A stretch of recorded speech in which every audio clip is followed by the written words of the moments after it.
Is there only one? It's one spot. There's 3 applicants, one spot. One spot. Berenstein? Here. Bertrand? Here, Linda. Councilmember Bertrand, can you pull that microphone down so I can make sure the recording gets that? Thank you. Rayford? Here. Shaner? Here. Scott? Here, stand for a moment of silent prayer followed by the Pledge of Allegiance, please.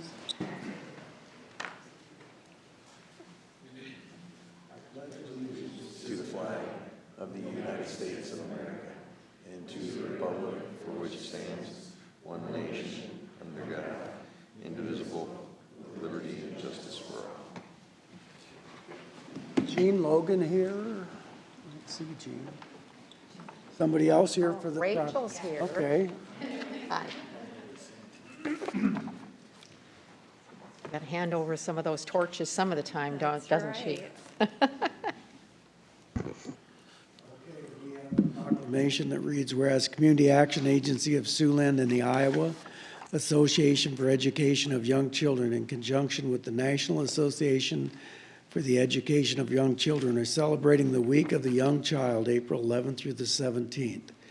Whereas by highlighting the need for high-quality early care and education for all children and families within our community and the state, these groups are committed to the early care and education system in Iowa that will ensure each and every child, beginning at birth, is healthy and successful. Whereas based on the latest research on brain development and how children learn and what we know about the return on investments in young children, we fully support the need for access to high-quality early care and education services. Whereas we must recognize the vital work performed by early care and education professionals, express our gratitude for their important services, and support efforts to see that they are fairly compensated. Now, therefore, I, Robert E. Scott, Mayor of the City of Sioux City, Iowa, on behalf of City Council, do hereby proclaim April 11th through the 17th, 2026 as Week of the Young Child in Sioux City, and encourage all our citizens to work and to make an investment in early childhood. I'd like to present this to you guys. Thank you. Thank you very much. Thank you, Mayor and City Council members. On behalf of our Head Start and Early Head Start program, I'd like to thank you for proclaiming the Week of the Young Child in our community each year. At Head Start, we have the privilege of serving children and families across Sioux City in 29 infant, toddler, and preschool classrooms, many located in areas of highest need, ensuring all children have access to high-quality early childhood experiences that prepare them for school and beyond. Proclamations like this help us elevate the importance of our work and the impact it has on our community. During this week, we celebrate and showcase the incredible work happening in the field of early childhood across Siouxland. One of the ways we do this is by welcoming more than 25 community members into our classrooms to share a meal, read a story, or simply spend time playing with the children. Each visitor receives a piece of artwork created by our children to take back and display at their workplace, helping spread our message even further. This year, we're especially excited to have Councilmember Ike Rayford joining us in one of our classrooms. And of course, as always, you are all welcome to visit at any time. Thank you once again. Thank you. Thank you. Art Center Board of Trustees, Cynthia Mosier. Cynthia, you want to come up and tell us a little bit about why you want to continue to serve? Good afternoon. Thank you for the opportunity to come and meet with you today. I have submitted my application to serve on the Sioux City Arts Center Board of Trustees. It would be my second time actually serving on that board. I can't remember the exact dates, but I think it was the late 90s or early 2000s when I served on the Board of Trustees. My husband and I returned to Sioux City in 1979, and the Art Center has been kind of a through line for me in all of the 47 years that we've lived here. I think it is an outstanding example of how public and private entities can come together and really do something significant for the quality of life. And that's certainly what the Art Center Board of Trustees, obviously the City of Sioux City, which provides significant funding for the building and staff, and the Art Center Association, which is the fundraising arm, has enabled Sioux Cityans to enjoy, learn, get educated about different kinds of art, and just have fun. The programming there, I think, is outstanding, and I look forward to the opportunity to serve if this City Council is willing to give me that opportunity. Thank you. I appreciate your willingness to serve, Cindy. I remember when you were on before. You'll do a great job. I know you've been on a number of boards and commissions, not only locally, but throughout the state, and you always do an excellent job. So I appreciate your interest in serving on the library or the Art Center Board. I know you'll do a great job. Thank you. Thanks. Thank you. Appreciate it. David Kornman, the Wastewater Treatment Plant Reconstruction and Design Advisory Committee. Good afternoon. I was recommended by Cameron Bell, the wastewater treatment plant, to apply to this board since they're expanding the facility. I currently work for Royal Canin in North Sioux City. We're one of the major industrial users that's or benefit from the wastewater plant being functional and working well. I was a project manager at that facility to help build the facility and to expand the wastewater treatment plant. We have a pre-treatment plant there, and I'm currently the environmental manager at the factory. So you're applying for one of the 5 major user positions? Yes, sir. And I assume there is an opening amongst the major users? There is. Great, I appreciate your interest. All right. Thank you. Appreciate it. Thank you. We'll go to the consent agenda, which is 3 through 13. You can consider those items passed unanimously unless a separate roll call vote's requested by a council member. If you want to speak on any of these items, please come up as I read it. If you want to speak on an item not under the agenda, please come up under citizen concerns. Remember to always state your name for the record. I'll move the consent agenda. Second. 3 is a reading of the April 6th City Council minutes. I have one change to those minutes. In the council concerns, I had made a comment regarding the demolition of the law enforcement center. And at that time, I was wanting to visit with Marty and Renee broadly, not just about that particular site. So if you could just amend the minutes to reflect that. 4 is a motion appointing Chad Schmidt to the Parking and Skywalk System Board of Trustees. 5 is a resolution accepting all donations for the reporting period of January through March. 6 is a resolution approving the Home Investment Partnership intergovernmental agreement with the City of South Sioux City, Nebraska, and the City of Dakota City, Nebraska. Quick question, is there anybody on? Jill, question I've got is why does this community agreement only deal with South Sioux City, North Sioux City, not Sergeant Bluff, not other communities? Jill Wanderscheid, Neighborhood Services Manager. That is an excellent question. This was put in place back in, I believe, 2003, so far before my time. I could definitely get an answer for you, but I'm just not sure off the top of my head. I'm assuming it has something to do with the population characteristics, how low income they are. I'm going to make the assumption that Sergeant Bluff might be a little bit higher income than South Sioux City, and with all the math, I'm assuming that's why, but I can find out for you. Okay, thank you. 7 is a resolution approving a settlement statement from Tyco Fire Products for the PFAS class action litigation. Where will these funds go? Where will they be deposited? I know in the general fund, but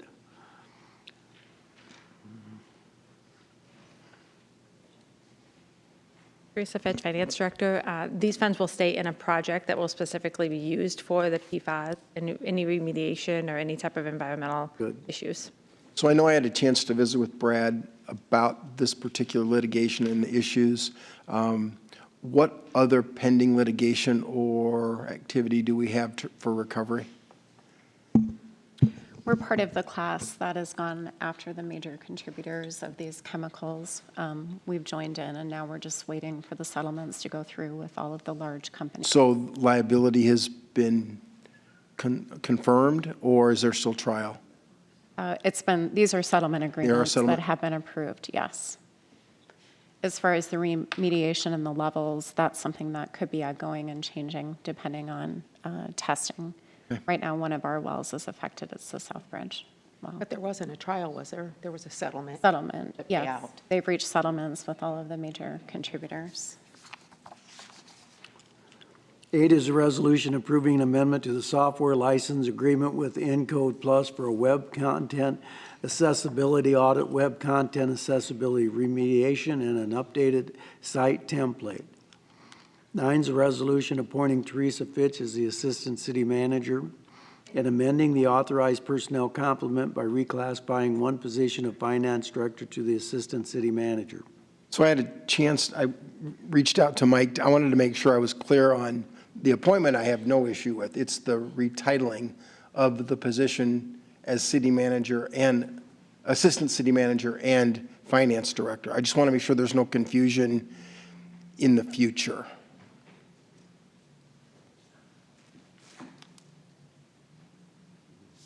Teresa Fitch, Finance Director. So in this case, I will be acting as the Finance Director, but the Finance Director position will still be available should at some point somebody else become a Finance Director and that Assistant City Manager cover other items such as Mike when he covered transit, airport, and admin services. So the finance director position is not being retitled assistant city manager? No, it's being removed from the complement because we won't fill it. Okay, And it could be used at a future date. Yep. Depending on the needs. okay, thank you. Teresa, I've been working with you now since 2020, and I just want to say I can't think of a better person to move into this position.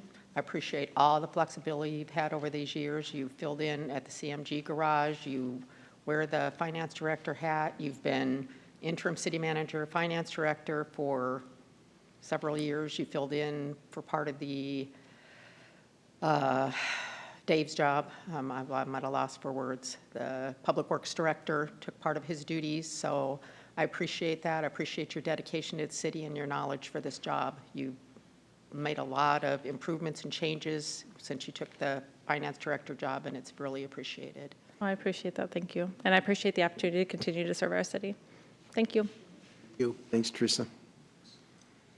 10 are actions adopting construction documents. A is a resolution adopting plans and specs for the construction of the Martin Luther King Jr. Transportation Center Elevator Modernization Project. B is a resolution adopting plans and specs for the Seeger Avenue Water Main Replacement Project. C is a resolution adopting plans and specs for the 1110 Larson Park Road Flood Repair Project. 11 are applications for cigarette, tobacco, nicotine, and vapor product permits. 12 are applications for alcohol licenses. 13 are boards, commission, and committee minutes. Anyone to be heard on any of those items? Seeing none.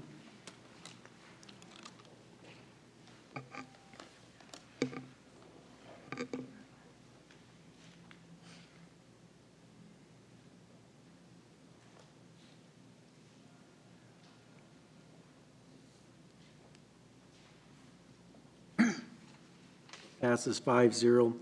Appointments to boards, commissions, and committees. 14 is a motion appointing one of the following 3 applicants to the Library Board of Trustees. The applicants are James Hodgins, Shannon Jorsted, and Linda Santee. I'd like to nominate Linda Santee. Does that need a second? Second. You can vote electronically. I'm just going to open that. Is that the only nomination? They take others? Is it individually? How's that work? Huh? What's that? They got to be individually nominated. How that work? I think it's important to point out. Give me the that- process. Yeah. Sure. There are 3 applicants for one position. Yeah. For one opening. So now that there's been a motion and a second, there'd be a vote on the nominated candidate. If that fails, then you could nominate another individual if you chose to do so. So first one nominate wins. How does that work? Oh, if So there's a motion and a second. Now we can have discussion. Discussion and then a vote, and if it fails, you could move on to another candidate. So you don't receive a motion right now on another candidate? You have to vote on the one that's on the floor currently, unless it's Just vote. withdrawn. Yeah, but I'm saying if it passes, then the other persons don't get a vote. Don't get a vote on it. And with this particular, the 3 applications that have been submitted, there is a second position available in June for an applicant on their second term. So for the candidates that aren't successful in this application cycle, there's another cycle in 6 weeks. That is correct. So the vacancies, if there is a term expiring, there are technically 2 terms expiring June 30th of this year. And so those vacancies will be posted May 1st, and we will invite more applications at that time as well perhaps conduct more interviews if we do get more applications. And those, the two not selected here today, will be included in the vote for next time as well. We hold those applications for 18 months. So other candidates can be discussed in the discussion portion of this nomination, or this? You can certainly share your thoughts now. Okay. Not how I've never done it that way, but it's interesting how that works. Go ahead. So this discussion? So I guess when I look at it is, when you look at the three candidates, I was going to nominate Shannon Georgestad. A couple reasons. I don't really know her that well. I know her personally, but I just know that during this last brush up when the library, a lot of the discussion was going on, I thought she was a great independent thinker through this.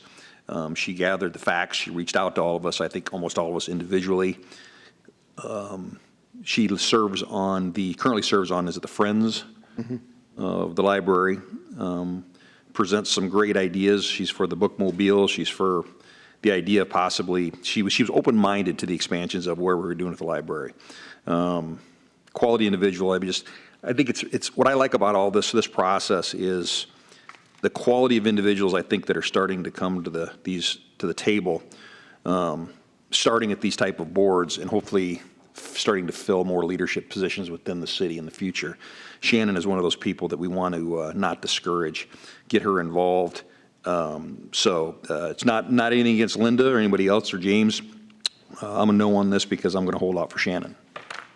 I would echo Rick's comments. I know Shannon very well. She did reach out to me a couple of times during the budget cycle, and I found her perspective to be refreshing, very well thought out. I think Linda Santee and James would be very good candidates. Sure. Linda reached out as well and shared her thoughts. But in my mind, and this is not a reflection of James or Linda, but I'm going to vote no simply because I would prefer that Shannon get this particular position and that the positions that are available in June reflect James and Linda's applications at that time.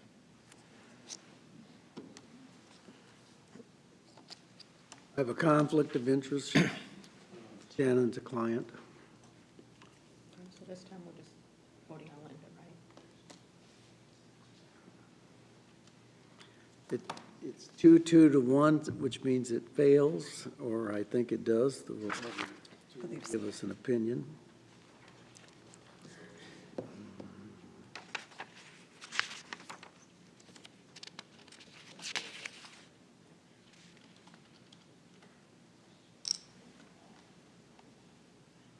It's correct, it fails. I wanted to just double check when there's a conflict of interest, if there's less that are voting, the majority is recalculated, but it's 2-2, so it does fail. That item fails. Motion. I will move Go ahead. the nomination of Shannon Georgestad. I'll second that.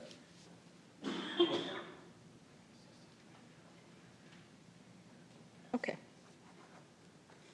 So on this one, I will call the roll. So this is for Shannon Georgestad. Bertrand? Aye. Rayford? No. Shaner? Aye. Scott? Abstain, conflict of interest. Berenstein? Aye.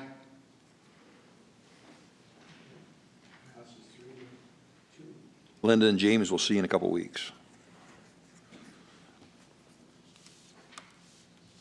Recommendation of planning and zoning, 15 ordinance rezoning 1,000 Morningside Avenue, the petitioners Gerpa. P&Z recommends approval. First consideration approved on April 6, 2026. Need a motion for second reading. I'll move that. Do I have a second? Oh, yeah, I'll second Julie's motion.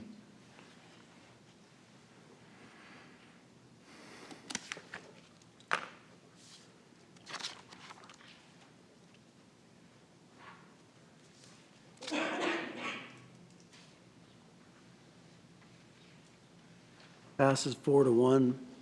I vote no. 16 is a hearing on the HUD Sioux City Consortium Year 2 Action Plan. I'll move that. Second. Public hearing's now open. Anyone to be heard? Seeing none, the hearing is closed.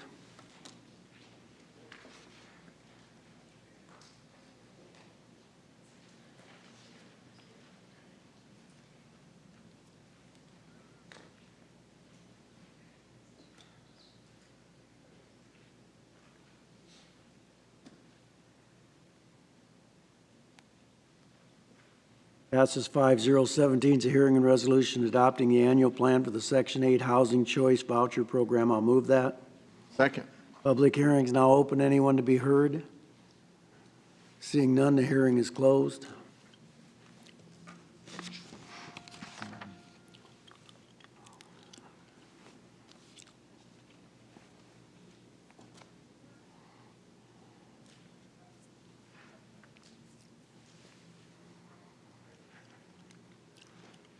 Passes 5-0. 18 is a hearing and resolution approving plans and specs for the Gordon Drive Water Main and Sanitary Sewer Early Relocation Package Project. I'll move that. Second. Public hearing is now open. Anyone to be heard? Seeing none, the hearing is closed.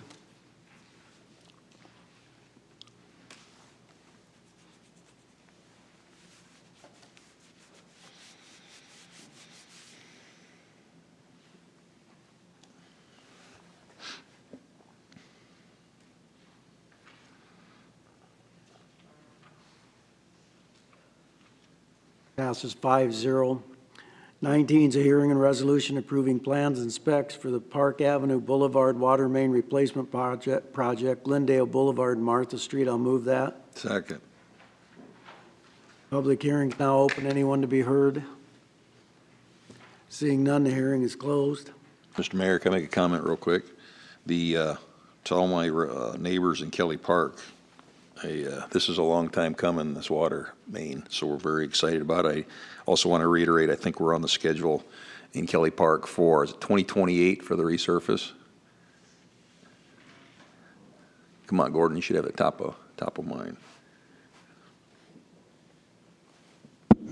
Gordon Fair, city engineer, resurfacing of Parkview? Isn't it 2028? We got that on there?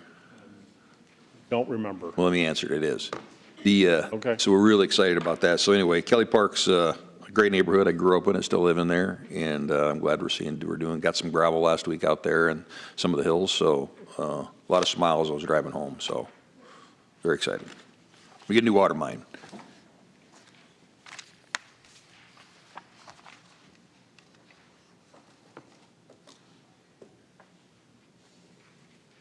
Passes.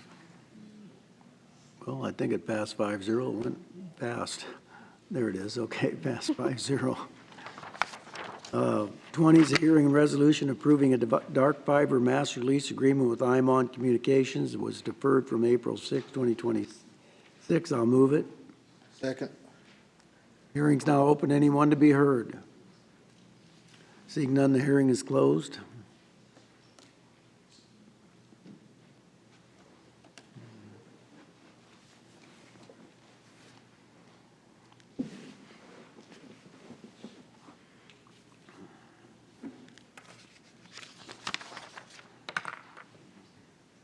Passes 5-0. 21 is a hearing and resolution assessing a civil penalty of $300 against Chasing Clouds Vapor Collective for violation of the Iowa cigarette laws. I'll move that. Second. Hearing's now open. Anyone to be heard? Seeing none, the hearing is closed.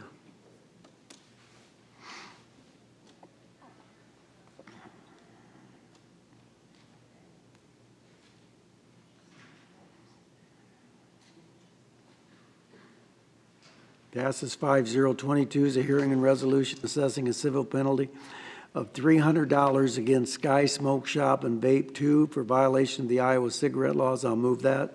Second. Public hearing's now open. Anyone to be heard? Seeing none, the hearing is closed.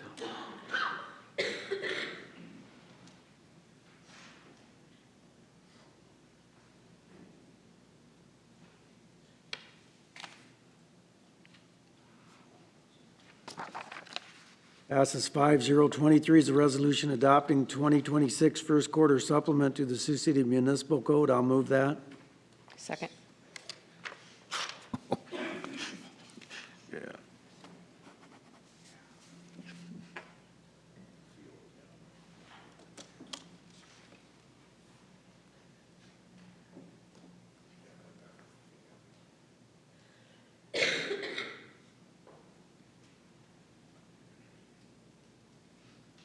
Passes 5-0. 24 is an ordinance amending Chapter 1.01 entitled Code Adoption of the Municipal Code. I'll move that. Second.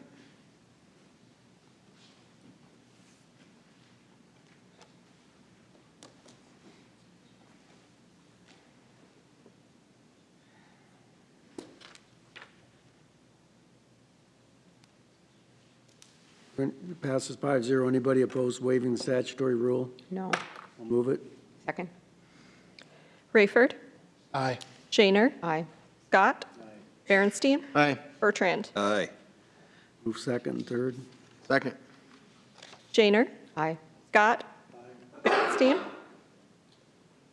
Aye. Bertrand, Aye. Rayford. Aye.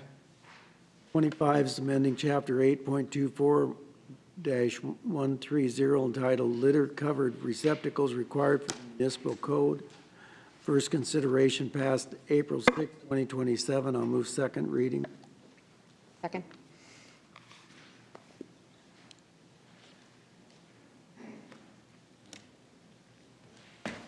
Tom Pingle, Public Works Director. I'm not sure if anyone here is for Gill or Waste Management, but Gill and Waste Management both have submitted statements. Gill said they'll follow along with whatever the council wants. And Waste Management is asking for a 6-month probation period, pretty much, to better train their clients and their drivers to try to eliminate or reduce the litter coming out of them. So what would a 6-month probation period look like? They have an insight with the wind? As an alternative, Waste Management would like to propose that we both work to educate drivers and customers regarding proper lid closure and container placement. That we ask you to consider a 6-month or longer time frame to see if this approach is effective in reducing litter. Can you quantify the result? It'd be really hard, especially maybe those 6 months. It's not windy like it is in the winter. Having been a customer of theirs in the past, a commercial customer, I would lean to say that Waste Management customers are probably less likely to have the overstuffed dumpsters because they charge a fine. Yeah. If you're up over the rim, You're paying for that. you're paying for that. So it tends to force their customers to stay within the edges of that container.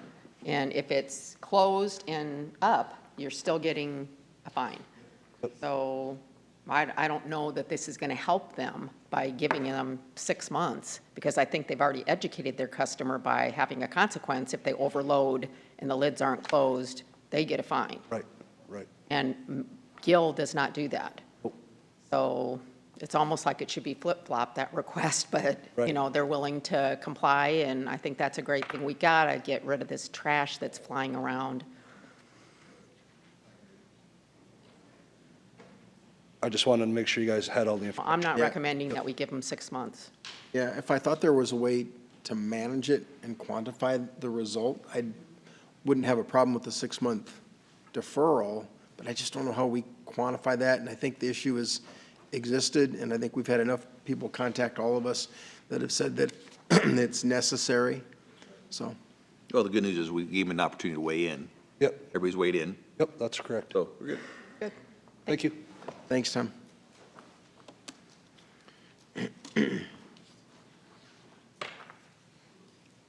Waive the third or not? Vote on this one first. Passes 5-0. I'll make a motion to waive.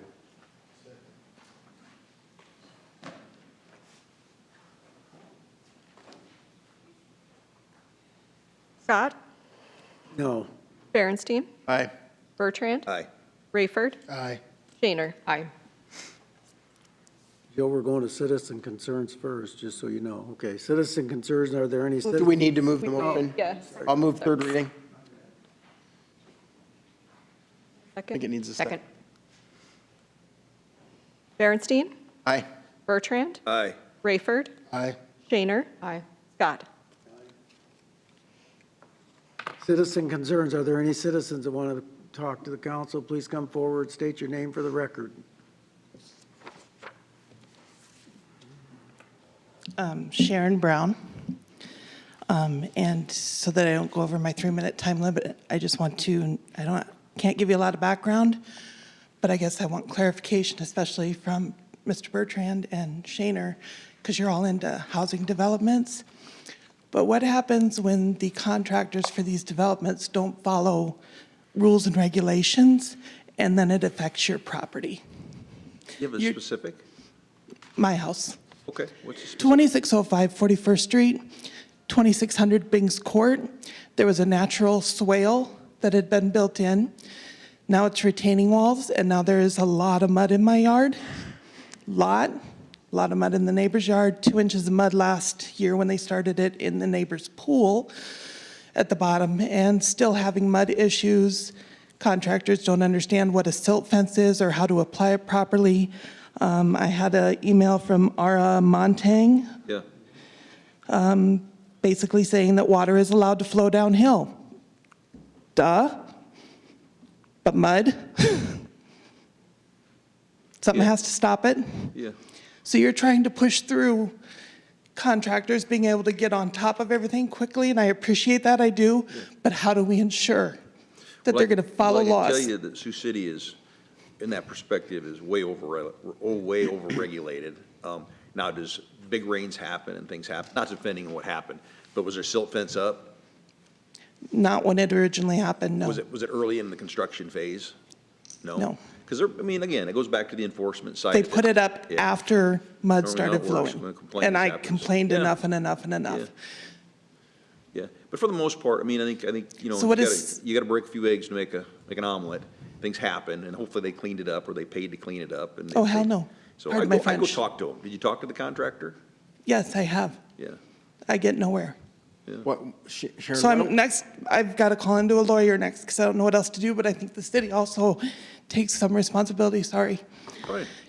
The city should take some responsibility because who inspected that and said, hey, that's fine? Why don't we maybe redirect it? And I appreciate that you reached out to Erin and she gave you some commentary. Let's maybe ask Mike to follow up, maybe get him your contact information. Let's ask Mike to redirect it within City Hall, and we'll see what answers we can get you. Thank you. Yeah, let us know, and like I said, we can get with the contractor and see if they can clean it up. Anyone else?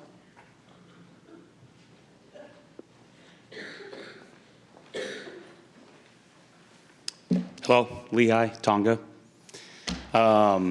I am part owner in a property 901 Nebraska Street, and talked to a few of you guys. I know that there has been a push for this property to be demolished, and I understand that, and I empathize with the concerns for that.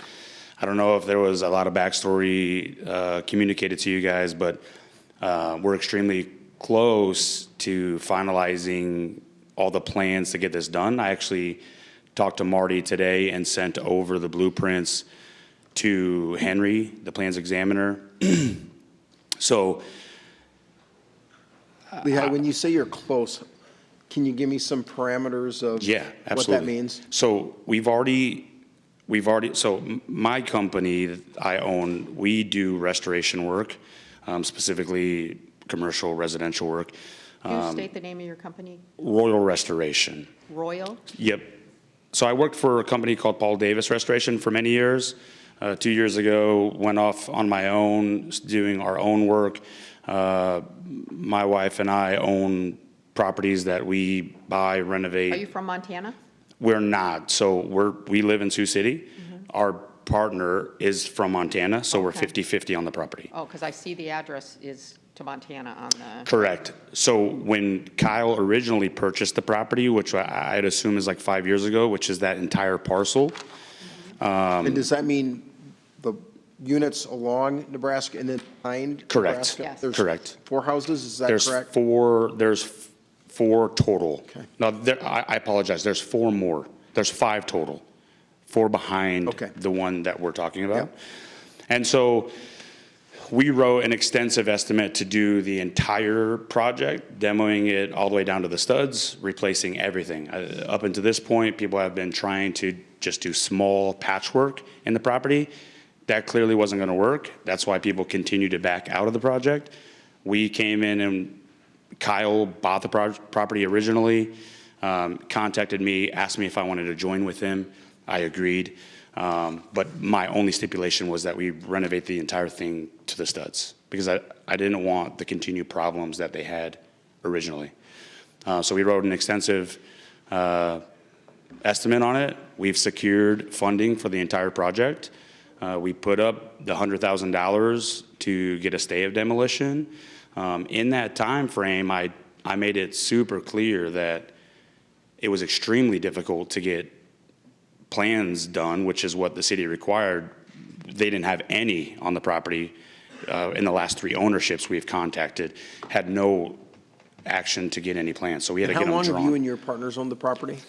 So Kyle has owned it, I think 3 years.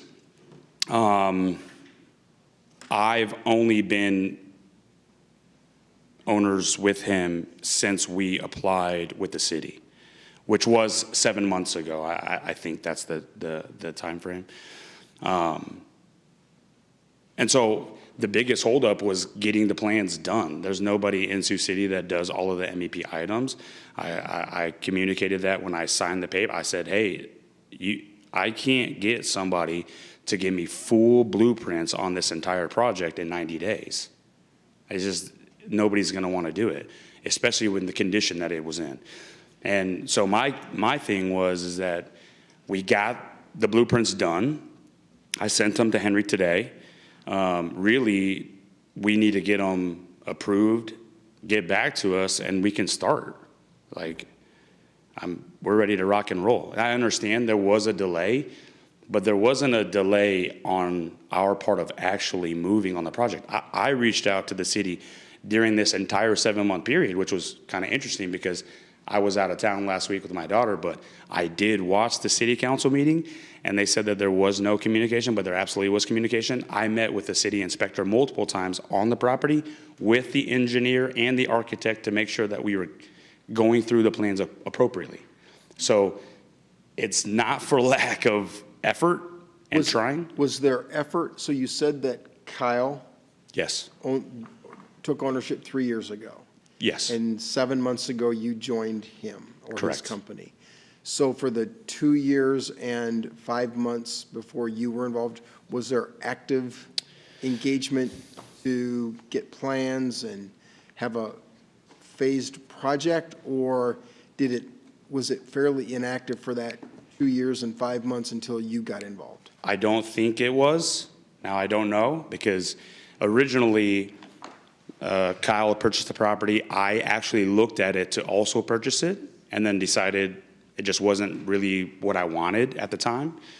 And he bought it, and then when he purchased it, he was looking for someone to renovate it, and then the realtor knows me and told him, hey, Lehigh could renovate it if you're interested. So when he reached out to me, I think he really got a grasp on what it would take to do this thing, and it was really out of his wheelhouse. I really like him. I've joined with him, but he's a real estate guy. He's not a construction guy, and that came very evident to him super fast. And so he reached out and said, hey, if I'm not interested in just renovating it, would you be interested in partnering with me on it? And I agreed. So that's how we got into contact. Before that, I'm not sure. I'm not sure what his plans were. So question, plans, you say they're done? Yes. Stamped, engineered? Yes. All ready to go? Have you Yep. done you've been in contact with any of the utilities? What's the current situation with all the utilities hookups? You got to do any upgrades in the street? So not from the street. So the previous owner tried to run a water line into the building for a sprinkler system. That was really the only main update that they wanted to do. I spoke with Joe already. We've already talked about all of the water line stuff, and as long as there's no major issue with the sewage system below, then we really part of your plans, have you put together your utility plans part of your plans? Yes. So that's all been submitted, so you're Yes. telling me Henry's got that stamped on his desk? I sent it to him probably. So the other question I got for you, so what's your total budget? That's a fair question. Yeah, it's $980,000. Okay, what's your target demographic on these? It's going to be low to middle class, right? Like, I mean, You we're think the not. math works on this? Yeah, I absolutely. mean, these things are rough, man. I mean, So we've demoed it first of all, currently. from a developer standpoint, Yeah. spend some money. It's great. I love it. I love what Yeah. you're thinking. I love where you're at. I'm just sitting there going, these things have been an eyesore for the neighborhood, and the neighborhood isn't getting any better. And I'm just questioning that. Is this really going to happen? It's 100% going to happen. We've already put the money into it. I think you got proof of funds? We had to submit that early on to even get the stay of demolition. So can I ask you about that, Lehigh? Yes. So I had a chance to visit with Daryl, look through the paperwork, because you had not contacted me. I know you've contacted others. Sure. But I had reached out to Daryl. I do apologize about that. No, Yeah. that's all right.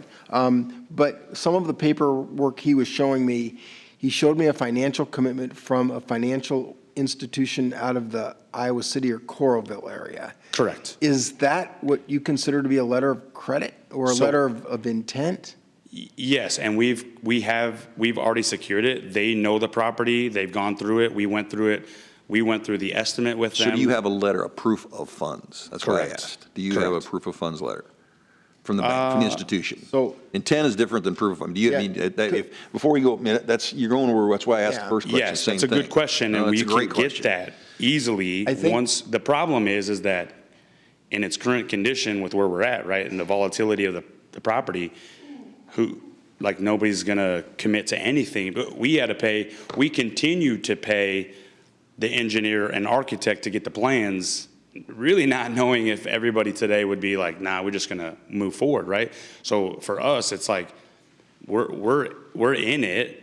We continue to pay, knowing that there was a chance. So I want to make sure I understand what you just said, because you said that you had a financial commitment from a lender. Yes. And then you said, and I can't repeat verbatim what you said, but I thought you were implying that you really weren't able to get a firm commitment. We have a firm commitment. They're fully aware of the property, the state of the situation.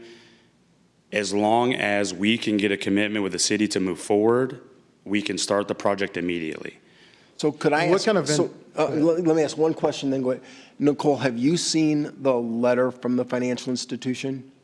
So Daryl or Marty, whoever's got the paperwork, could you get that to Nicole so she can give us an opinion on that letter? And Lehigh, maybe it's necessary to get a different phrased letter, because as I read it, it didn't sound like.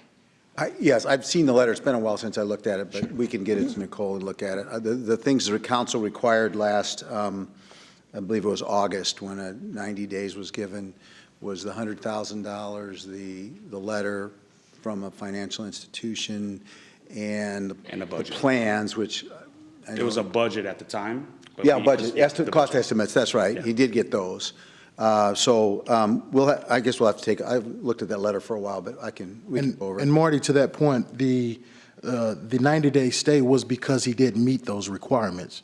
No, that 90-day stay was contingent on those requirements, or with those requirements. No, just the 90-day stay was with those requirements. Provided. Right. So I had to provide them first. Right. Correct. Then they said, okay, with all of these items, we'll give you the 90 days. That was August. How many units is it are you just doing the brick, or are you doing those houses out back too? So currently, it's just the front. It's 14 units. How many units is it? 14. And it's 960? It's like 980. And Lehigh, as far as, if you get the permits, what kind of time frame are you looking at from getting in there to? Roughly 6 to 9 months and getting the project completed. When I look at the property, I think it's worth saving. For sure.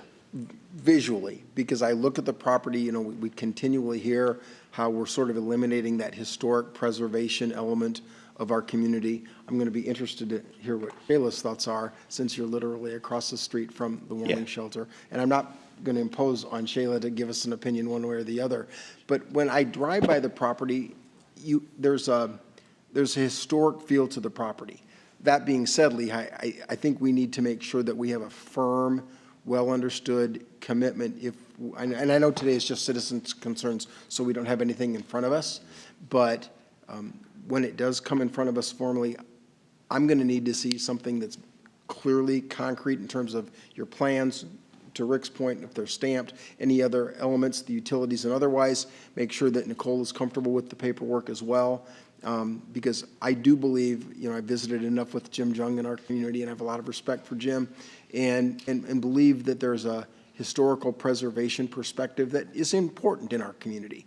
That being said, we can't let that guide good decisions, and so I'm willing to be open-minded as this comes before us formally. And I do appreciate that, and We talked this morning, and Lehigh told me he was going to submit some plans. I have not had a chance to talk to Henry or Daryl since then. We've been tied up all afternoon, and Daryl, I'm sorry, Daryl could not be here tonight. So I don't know if they've looked at those blueprints or plans, what they concluded from them. I'm sorry. And again, Lee, I'm not advocating, I'm not against development at all. Sure. It's just that I look at the scope of the project and the problem that area has become. And as you see that this new council is focused on enough of this blight in town, it's time that you start to see things being torn down as we speak, more rapid. And I'm just doing simple math in my head, and you're looking at $60,000 a door to try to refurb those. I just don't want you to get into this. And number one, I think it's fair for the city to see proof of real funds. And number two, a real hard budget based upon a set of stamp plans with utilities and everything else in the upgrade. If not, I think we're going to get down this road. Either you're going to run out of money and it's going to sit there, or it just isn't going to happen and we're just kicking out. So I applaud what you're doing, but this to me is one of those projects that just, it's a lift, man. And I do agree with that. I'm not out of the realm of doing these projects, right? I've done a ton of projects in this area, especially with fire damage, water damage, major restorations on projects. And so let me switch gears. What do you need from us to go, and what's your timeline? What's your time? When can you go?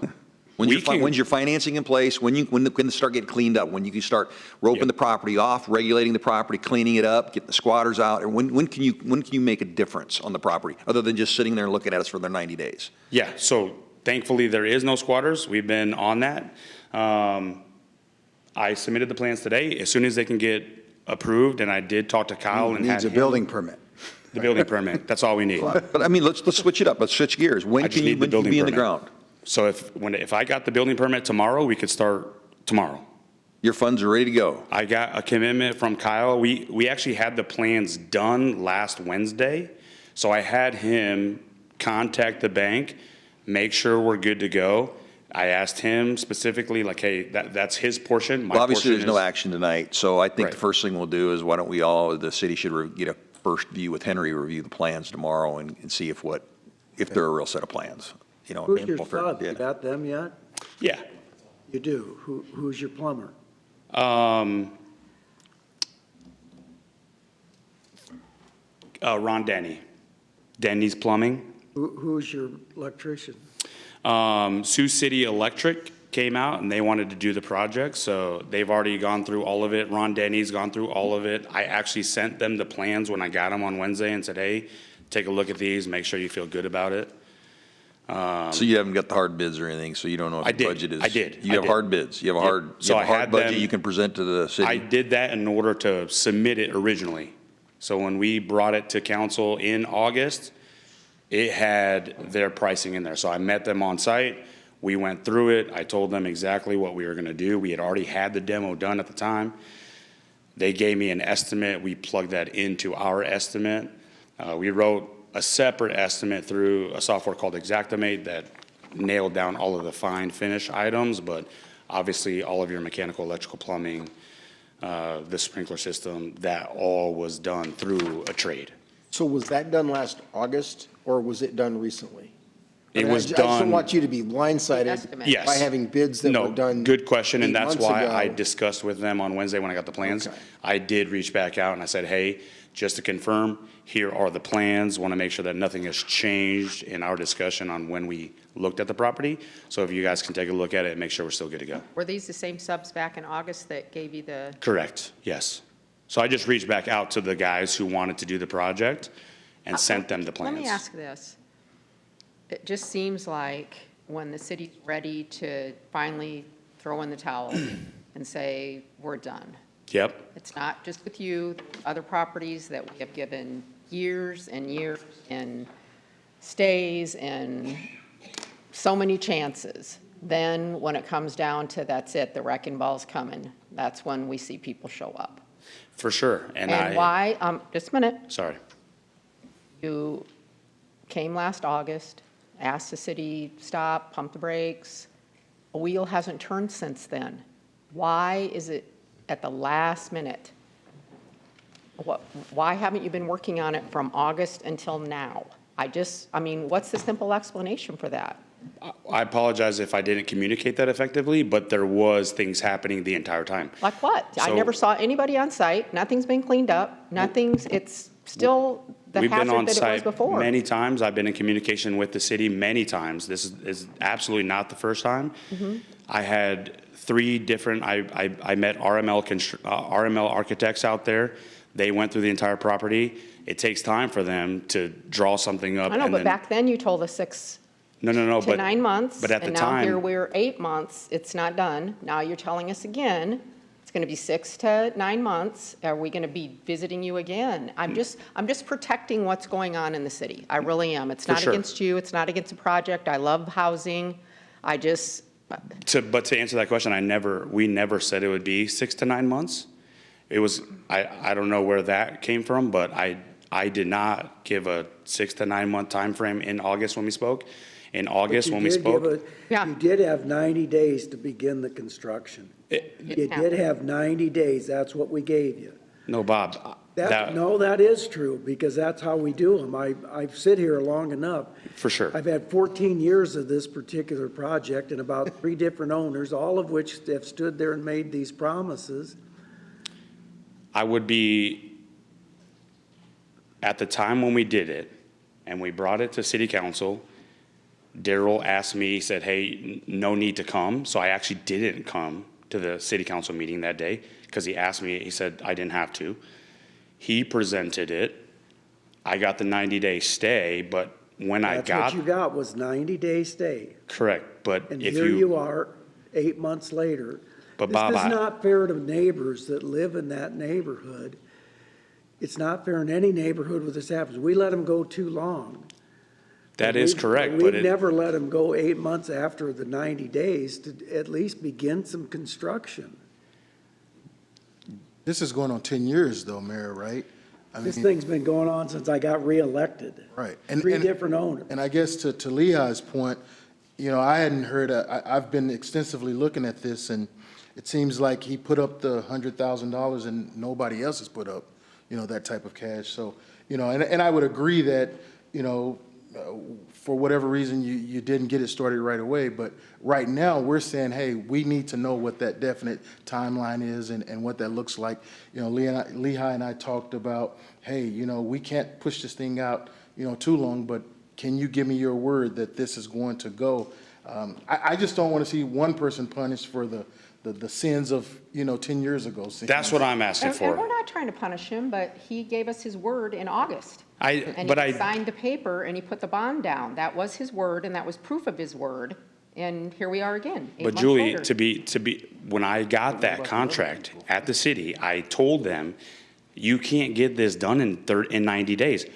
Getting It blueprints, started, nobody expected you to have but I it can't get finished in started 90 without days. blueprints. They won't let me. I asked. I said, hey, there's some things on the outside that I can do. I can get the roof done, which isn't structural at this point. It's all empty. I can start doing any of the stuff on the brick on the outside. I asked, and I was told no. So without blueprints, I can do nothing on the property. And I can't get blueprints in 90 days on an entire project that has to be renovated. If it was a new build, sure, they can crank those out pretty simple. It's not as difficult. But I communicated that. Who did the plans? It's a firm out of New York. New York. Yes, Yep. I think something that they sent showed one extra unit on the rendering than what So, we really yeah, had? So were they really Marty familiar with said the that, Marty, project? I mean, I'm sorry, Marty. Daryl said that in the meeting, but that's just not the case. No? No, it's not the case. The plans that I said, hey, just to show you that we are moving this thing, I have the elevation portion done. I'd be happy to send it to you. And I did, and then he came up here and he's like, I don't know who did this because it doesn't even have the right amount of openings. And there's 14 units and there's 14 openings. I don't understand. Why, like, How many square? I thought he was how many talking about the square feet are facade. these average? even then, the windows were all correct. I went back through because I watched the council meeting, so I saw that and I'm like, I reviewed it. If I missed it, I apologize. And so I went back through and it's just not the case. So it was kind of frustrating. How many square feet are these units? Each unit is roughly just under 700 square feet. 2 bedroom, 1 bath. So you're $100 a foot is all. Yeah, so part of that project is that our agreement, which really is irrelevant, but is that my guys would do the project at our costs, not at a normal construction cost, so we can bring that cost down quite a bit. I guess we'll review it and see. Okay. Thank you, guys. Thank you. Thank you. Any other Keep it clean. citizens to be heard? Okay. And we'll go to you, Jill, I believe. Warming shelter operations. Bayla had no idea she was going to be put on the spot.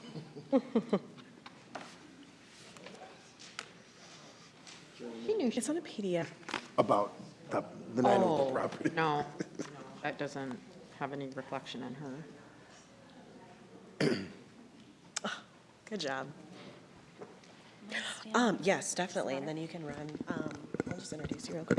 Jill Wanderscheid, Neighborhood Services Manager. The last time we got an update from the warming shelter was about 6 months ago in October. So definitely thought it was timely to invite Shayla back and give a quick overview. So thank you. Shayla Moore, Executive Director. Do you need any additional information for the record before I start? Okay, thank you.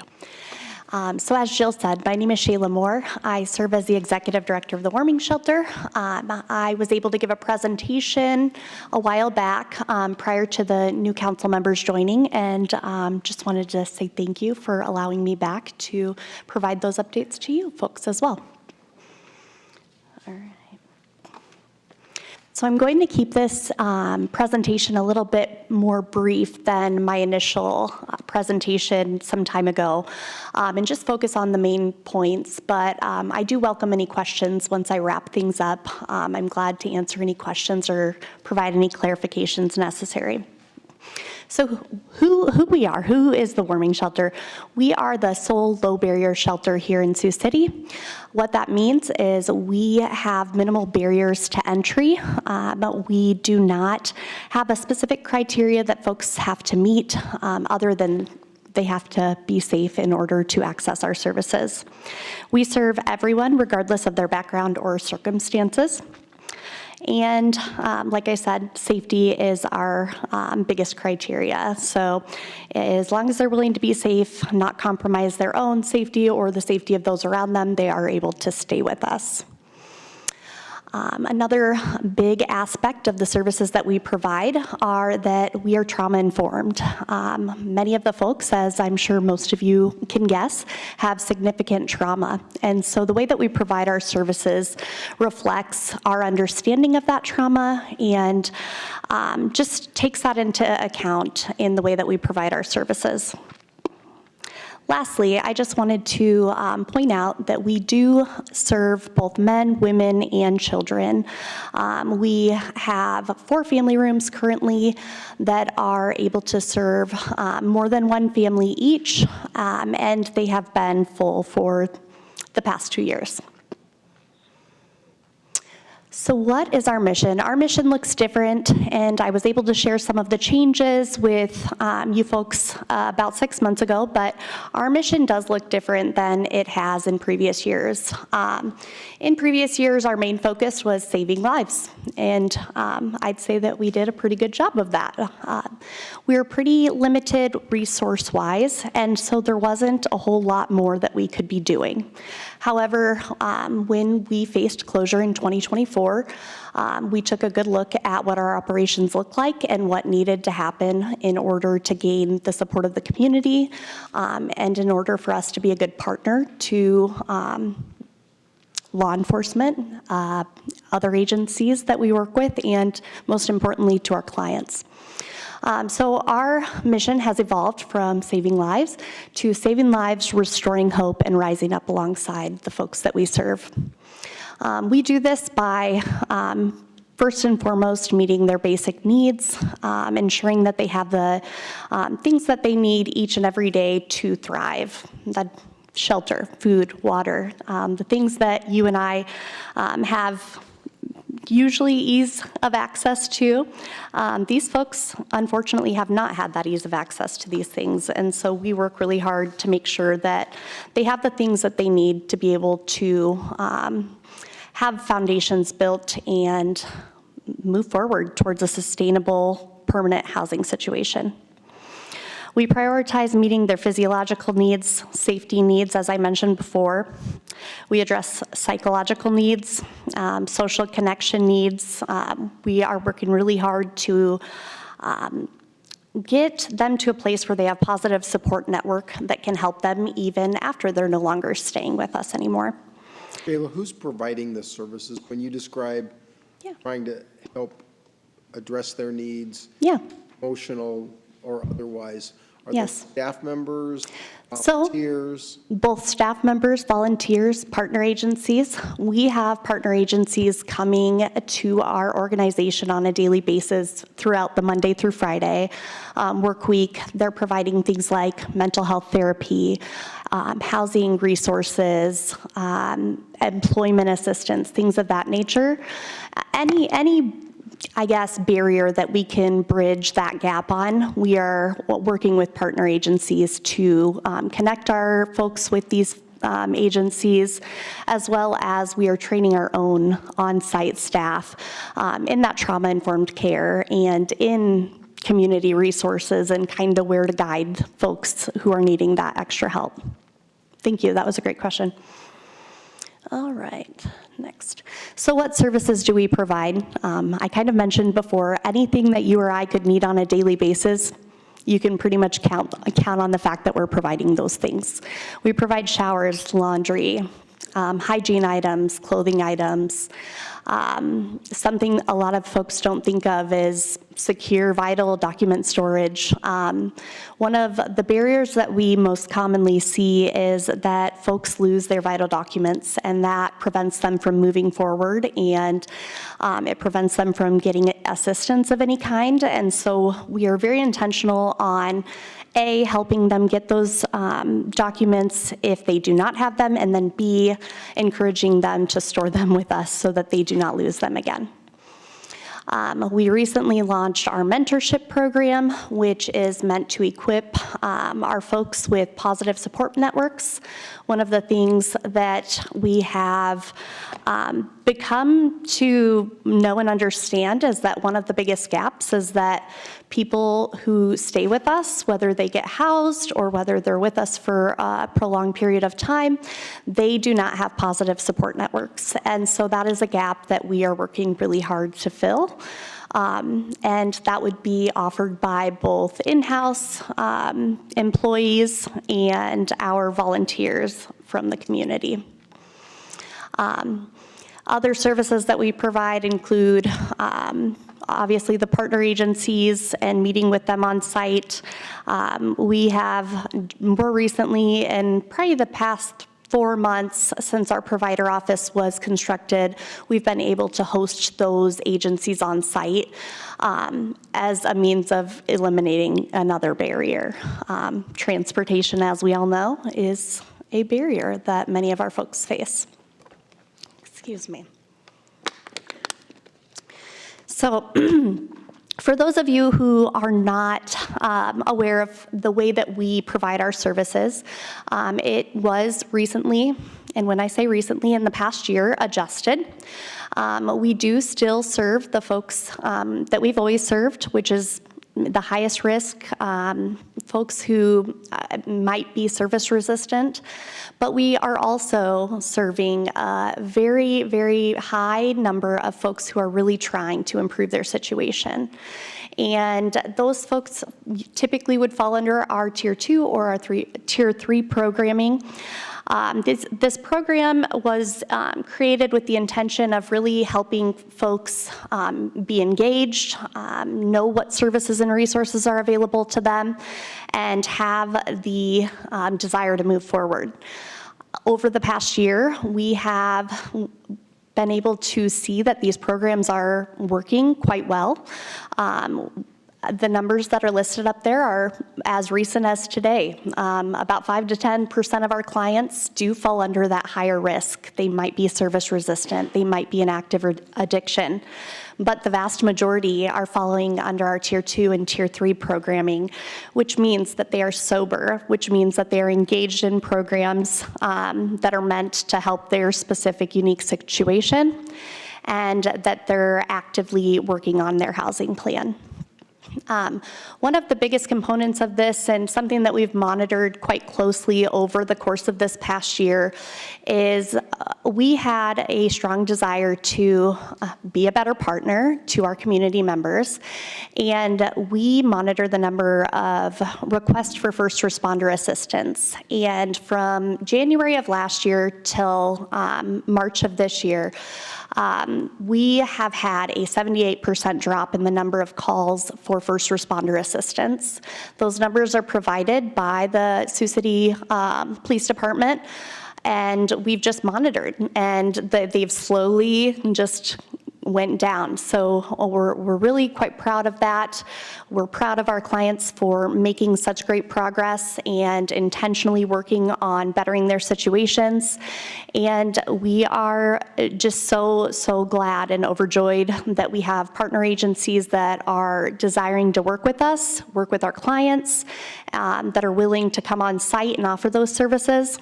It has been a great experience. Yes? Taylor, just real quick, with looking at this slide, I see on that second tier you have first come, first serve, but then on your third tier, seniority for services, how long does a person stay, or is there a time frame? What constitutes seniority? Yeah, so our Tier 3 program requires a couple of different things. It requires 30 days of sobriety, of following our rules, not having any safety violations or restrictions for unsafe behavior. Could you define the safety? You've mentioned that a few times. Yeah, so safety, I would define that as both physical and mental safety. So you're not compromising the safety and well-being of those around you, nor are you compromising that of yourself. Safety. Like starting a squabble or something like that? I'm sorry, can you repeat that? Like starting a squabble, or what? I guess I'm not understanding. I mean, anything that you can think of that would compromise safety. So if someone's bringing contraband into our facility, that's compromising safety. If someone is, causing a squabble, like you said, that is compromising safety. Anything really. It can be looked at from so many different standpoints, but I look at safety as our number one priority above all else with any of our operations. Did that answer your question? Hopefully, kind of, maybe.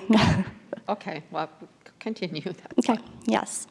So, like I said, that 30-day sobriety, not having any safety concerns, and role modeling positive behavior. We are very big on the peer support aspect of this, so we want our folks on Tier 1 who might be struggling to see their peers that they might have, had run the streets with in the past doing well and willing to, take the steps necessary to move forward and gain stable living situations. Those are the main things.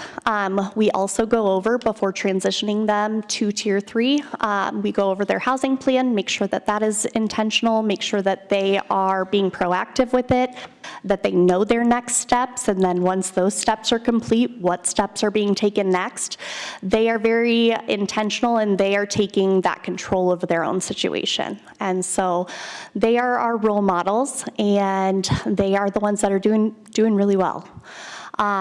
With regard to Tier 2, they have to have 10 days of sobriety and no rule violations, no safety violations, and they have to be willing to dedicate a housing plan and what those steps are.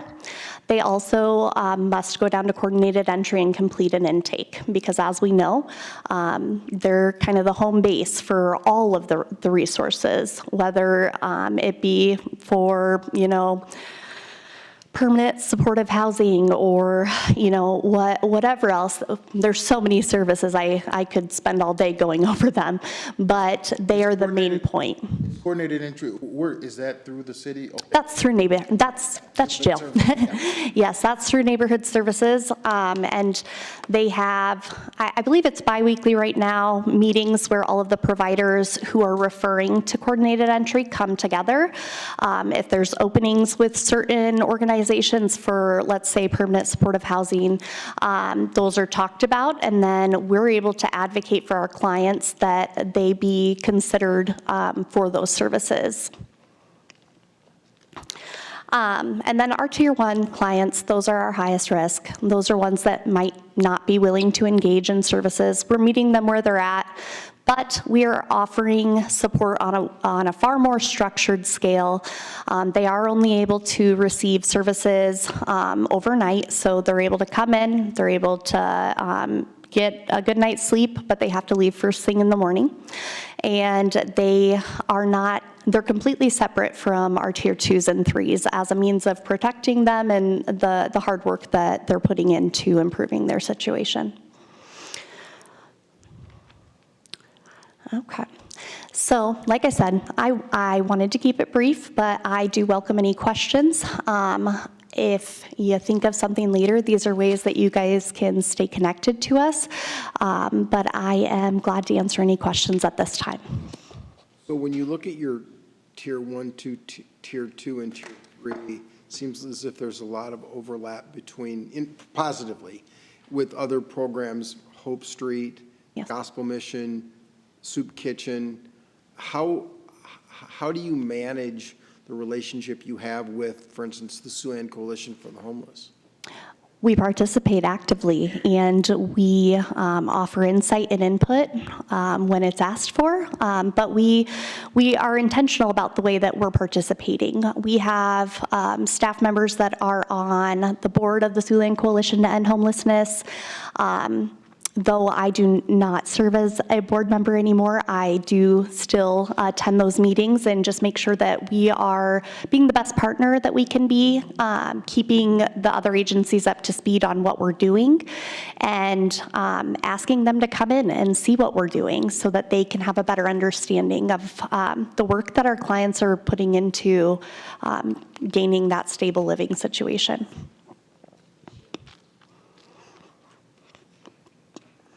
Hi, Sheila, how are you? Good. So first, I appreciated you reaching out, and just for clarity or for transparency, we met and had a very nice hour meeting. Yeah. It was great, and I think the best thing the warming shelter's got going is you. For them is you. You're a quality person, and I appreciate what you're doing. I respect your mission. I know you got a lot of my fellow Catholics that are deeply not only emotionally invested in this, but financially invested in this. But I was, and I told you this. I said, well, there's going to be nothing I'm going to say to you we haven't talked about before. Yeah. The couple of questions I have is, when this new council sat, there was three main issues that really seemed to be the talking points when people talked to us. The first one was the temperature of the business community, and I think we've addressed that, and we're on our way of healing as a city from a business community, how we treat our developers. Second was the last one, obviously, was the homeless. You know, and that's kind of the gorilla in the room. And we listen to this, it's a great, and I think you made some great adjustments. But the reality of what's going on, what this facility helps facilitate within the city has consequences, unintended consequences. So the first thing I want to ask is, we talked about, you know, what is the zombie walk? Are you asking me? Yeah. So that actually was a new term to me when we met, and my understanding of what that is our folks who are homeless going down, I guess, the trail, if you will, that they take between the warming shelter and whether it be Gospel Mission for meals or soup kitchen. Yeah, and is that? It's basically what that's kind of when you talk to people. It's in the mornings when the shelter clears out and they make the journey down to the food source or wherever they're down there, and that's where a lot of some of the issues occur with if they've got to use the restroom or if they're just in a bad situation or they're coming off what they did the night before. A lot of good things don't happen on that walk right through all the way through downtown, across town. And that's a real issue, and it's a real issue to the point where it's affecting an exodus. It's creating an exodus of long-term businesses that are along that trail. And not one of us has not received a phone call that says something's got to change. It's got to change, and right, wrong, or different. You ever heard of the drug trail? We talked about that. What's the drug trail? So I actually assumed it was the same thing as the zombie. Yeah, the drug trail is at the end of the day when they get their drugs. When some of the people that need their drugs, they go down and they basically either it's midday or it's late day, and they got to parade right through Heelan High School, right through their campus. And that's the cut through down to the dikes where they head down there, and then that's what's been labeled as the drug trail. It's that triangle, that cycle of traffic of people that are in need. And I think that for the most part, like you said, you've identified the tier 2s and 2, 3s, and I think between that and the Heart Coalition, I think they've done a good job identifying people that need the help. But there's just a reality of people that don't want help. Right. So I guess I look at it as, do people in tier 1, when they come into the facility, are they allowed to come in intoxicated or on drugs? And I know you isolate them. Walk us through again. It's a take-all, because I asked you what the difference between you and the mission was. Yeah. And that was one of the main things that stuck out. The mission served the community well since the 70s, but walk us through the tier 1s, what's allowed in your facility. So tier 1s are allowed in under the influence as long as they are able to maintain that safety piece. If they are having any behaviors that would make anyone around them feel unsafe, or if their behaviors, having used drugs or alcohol, is causing an unsafe situation for themselves. I'll give an example. If they're drinking to the point of, having seizures and that kind of thing, we're not allowing them in when they're under the influence. If that concern's identified, we take steps in order to make sure that we are not allowing those people in. When they come in, they are breathalyzed. We do UAs. Obviously, that costs money, so if someone is straightforward with us and says, I'm not going to pass, it would just be an automatic fail. We pat them down when they come in our facility. They are not able to enter if they have any contraband, so that's weapons, that's drugs, paraphernalia, that's alcohol, anything of that nature. And they have to come in and basically get their mat and go to sleep. If they're causing any uproar, if you will, they aren't allowed to stay with us. And you asked, and I'd like to share, I guess, the main difference between us and the Gospel Mission. And the Gospel Mission's incredible. They have a great program, and they have a purpose in our community. But the Gospel Mission, where we kind of fill the gaps, is if you don't have identification, you wouldn't be accepted at the Gospel Mission. There's certain criteria that they have that many of our clients would not be able to meet. And so where do they go? They have to have somewhere to go to, gain access to those vital documents, do those types of things. And that's where we come into play. Otherwise, it could be -30 out, and if they don't check a box, then they're on the streets.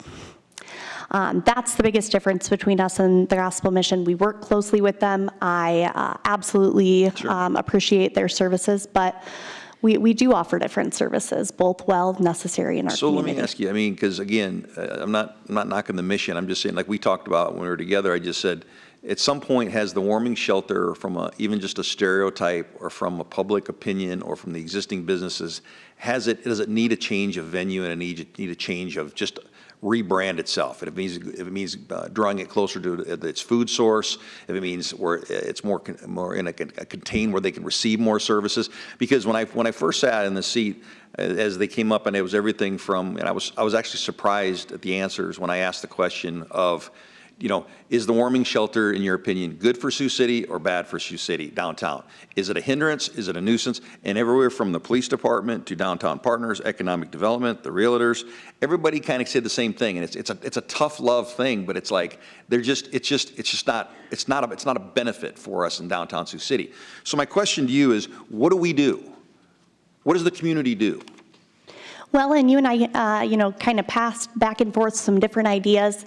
And when I say we, I mean our board of directors and myself do have plans for some strategic planning and just kind of looking, past the 1 year, 3 year mark to see what that looks like.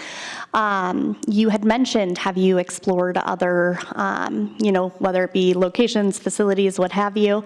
And my question, if we ever were to do that, we would absolutely make sure that all of the services were on site, so there wouldn't be a zombie walk, if you will. But where does that work, in the community? Is there a certain place that makes sense? And if there is, I would love to understand and know what your thoughts are on that as a council. Like I said, we want to be a good partner to the other organizations in our community. But we have to kind of have some back and forth and figure out what that looks like. And I think that a lot of that will take place during our strategic planning. This past year has been mainly focused on, revamping those operations so that we have a starting point for how we are able to be a good partner. Because without that, we wouldn't be here. So do you think the tier 1 clients that come in is a high percentage of those on something, drunk, on drugs? They're the people that don't. Is this the people that don't want the help? I would say it's a good mixture of folks with significant mental health issues that then end up in more of a dual diagnosis type situation where they're trying to self-medicate and end up on some type of drug or alcohol to So I guess my self-medicate. question is, and again, I'll put this on Ryan back there in the police department at some point as part of the heart, is at what point do we start taking action on people that are under the influence instead of just enabling them to the next day, the next trail, the next Right. move? I'm just looking for solutions like everybody else. Absolutely. And it's not a pleasant conversation, but I don't know if the warming shelter has a place where it is anyways. It worn out its welcome from the people that are moving out of downtown and the feedback we're getting from the city. It's hard to fill places when they don't want to move in because of that.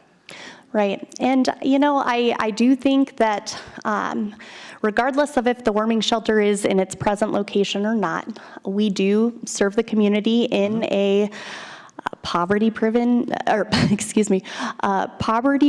area of the city where, there's these lower income apartments and housing where there's things going on, and I think it gets attributed to the warming shelter, but I don't believe that we are the main source of that. I don't, and I think I shared this with you, I don't think that if we were to change our location, I believe that those things would still be taking place. So, Captain Ryan, Captain, what would you, I don't know if this is the right question for you or Marty, when you look at a property, at what point do you guys at the police start calling it a nuisance? Ryan Bertrand, Captain, Sioux City PD. Nicole, you can weigh in on this too. We'll base that on frequency of calls, the same type of calls over and over, criminal elements, repeated criminal activity over and over and over. That would generate we'd call it a specified crime property. It's a code we've used in the past when we have a location that ends up, we had, for example, like the after sets or these after hours nightclubs that ended up being just a haven for activity, like the bring your own beer or bring your own beverage kind of places. So what did you do to those kind of places? Yeah, we just document the incidents, and then ultimately we'd work with city legal to get them as a specified crime property. The owner gets notified. They get on the clock, so to speak. And I don't know exactly what the consequence ends up being, but they get some consequence from our legal department. Well, at after-hours clubs, we have an ordinance that specifically addresses that, and we haven't had to use it in recent years, I don't think, because most of the problems were cleaned up, so. So is there, And even if they're cleaned up, there's still those after-hours sets that happen. They just understand that if there's a continuance, of calls or whatever, then that's the inevitable situation. But I think in this situation, what you're asking, what becomes a nuisance? By definition, not by morals, just by definition is all I'm saying. Go ahead, Captain. The challenging part on this whole deal is obviously one saying I would say that would really sum up the challenge of this deal is intention versus impact. The intention, there's a lot of well-intentioned people, and I've For sure. being with the HEART program and overseeing this for the last couple weeks and looking at it, some things are coming very evident to me. One of them is that short-term, there's transportation needs. HEART team is doing a great job, and a lot of the initial success that we're seeing is getting people who want services and who are seeking services connected and matched up. That's one of the immediate successes that they're really doing well. Whereas before, we'd have an officer that would get set to a removed subject. The officer didn't really know what to do or how to refer it. Now they have that expertise to say, call this person, call this person, call this person. And that's really been the successful part. What remains and will always be challenging is what is really, really needed, and this is what I'm getting from talking to different providers, is long-term mental health, long-term drug treatment. And without those two, everything really becomes a short-term attempt at a bigger 24/7 problem. The one part that's tough is when we have people, as a police captain, I've heard reports of different agencies bringing people from outside Sioux City and dropping them off. I've heard of other law enforcement agencies doing that. That lends to our workload, unfortunately. I would. Is there a tolerance for allowing drug use in the homeless? Quite understand the question. Is there an allowance? Is there a little bit of just tolerance by the PD with some of the homeless that they're just on drugs? Well, I would say, the other side of homelessness not being a crime, the other side of that coin is homelessness is not an excuse for breaking the law, nor is being wealthy an excuse for breaking the law. So we have to have consequences for criminal behavior. So that will fall solely and uniquely upon law enforcement. There is no other agency that does citations, arrests, those kind of things. The security piece also squarely ours. If someone's afraid to deal with somebody because they're violent. Yeah. All right, so what I'd like to see, Nicole, is I'd like to see a memo put together on, give us a definition on what is a nuisance when it comes to a facility, or I'd just like a presentation on that, and what can we do about it? And is there any action that this council could take to update the nuisance laws? Or what, you know where I'm going with this. Sure, and we have two distinct ordinance sections. Okay. We have a nuisance section and we have a specified crime property section. Okay. There is some overlap between the two, but examples of nuisances are fairly well I'd like to have a defined. memo that says, how can I move how can the city, what authority does the city have to do to declare a nuisance, and what can be done once it's declared? That's what I'd like to see presented. We'll leave it Sure. at that. And thank you, guys. I do appreciate that, everything. Good presentation. Can I just have one quick follow-up, Shayla? Certainly. Let's pivot a little bit, and maybe this is more of a question for Joe and the board necessarily than from you, but I'm curious, because there are really two schools of thought. When you look at the neighborhood that you're in, and this gets back to Lehigh's property, but you look at the community, the county, the community health, and they've got property on the east side and on the west side. You've got the Masonic Temple to your south, right? I know that Ben Kneffler has purchased property in that vicinity, and he's doing a wonderful job in our community, very community-minded, very community-oriented to convert properties. Is this where you and your board want to be? Is it where you feel you need to be in order to serve those that need your services? And it goes back to why I asked the question about how you interact and relate with the gospel mission and the soup kitchen, and understanding how you're managing the services that you provide. Is this where you want to be? Is it where you think you are able to provide the most service to the most needy? Sure. So a couple different things come into play when you ask that. First thing I will kind of follow up on is the comment about transportation being a huge barrier. If we were to ever consider looking at another location, that would be the first and most important, in my opinion, thing that we would need to look at. The majority of the services that folks that are accessing the warming shelter are utilizing are those within, a 10-block radius. And because we don't offer that transportation piece on a regular basis, we count on them being able to walk to those places. So, like I said, it would have to be something that we look at very closely if we were to move from the location in which we're currently at. Cost-wise, things like that, there's always money out there, but most importantly, it is so vital that we get these folks access to the services that they need, and that means having the ability to get them there. And this was something that Bertrand and I spoke about, is the transportation need. So yes, as of right now, it makes sense. But the best part about that conversation, this is only I'm done, is, but at what detriment to the city does the city have to provide access to? So I agree that the transportation's there, but it's the most important thing to get them their services, but what's the byproduct is by running people out of downtown. So I agree with you that if a new facility with a cafeteria like we talked about, or something where that it's more in-house or contained versus the nuisance part of it, which is emptying out parts of Sioux City. So the transportation is huge. Yeah, and I do want to be very clear that the folks that are visible and the folks that are causing issues, I'm going to put it in that term, those are typically not folks that we're even serving. Right. When HEART began, there were some numbers that were ran looking at who these problem individuals are. And I want to say that less than 10 of almost 70 were attributed to even having been at the shelter in the past 3 months.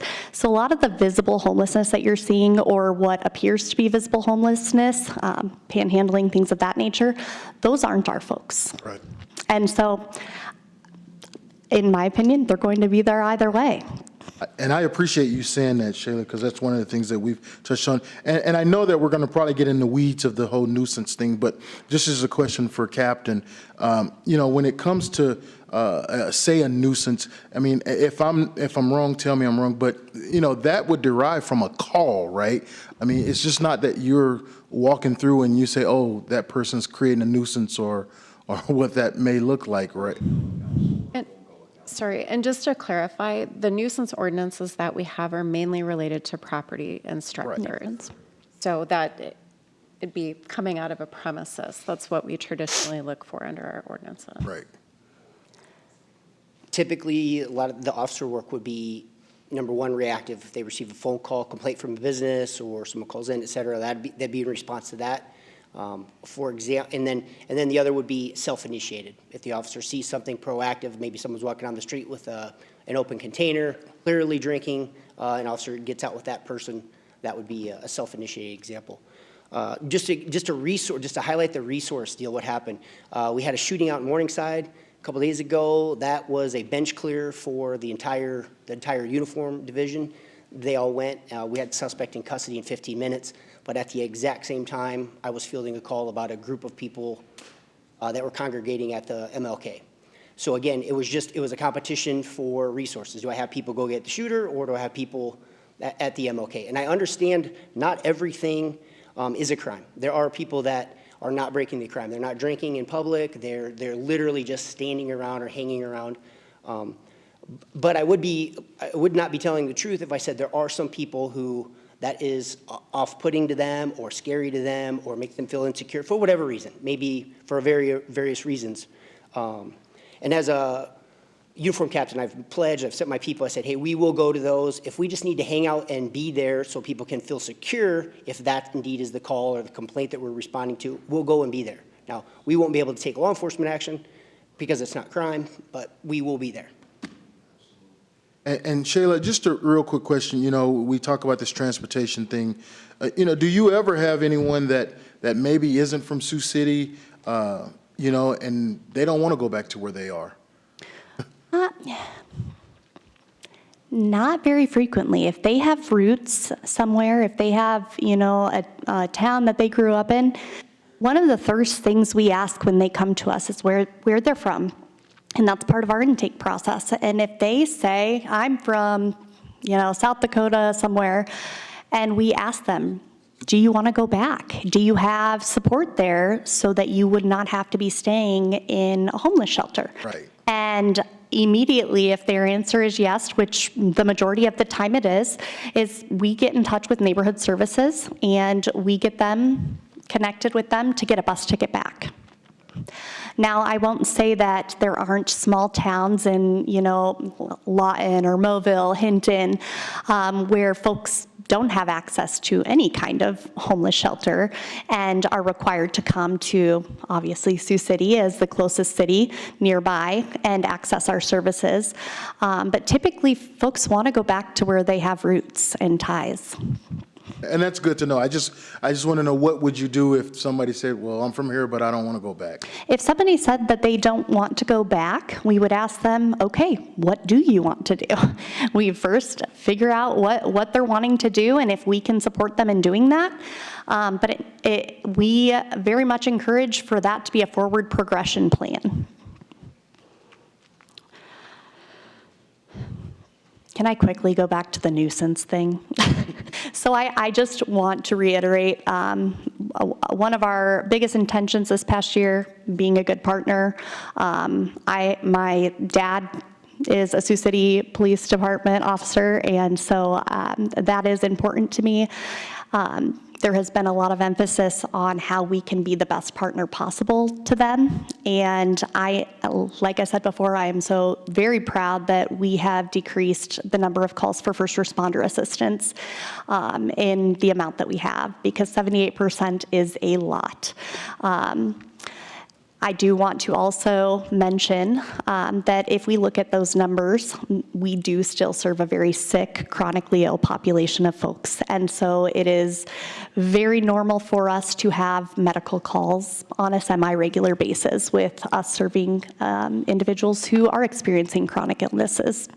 But we do train our staff in how to identify what's appropriate and whether or not that requires first responder assistance.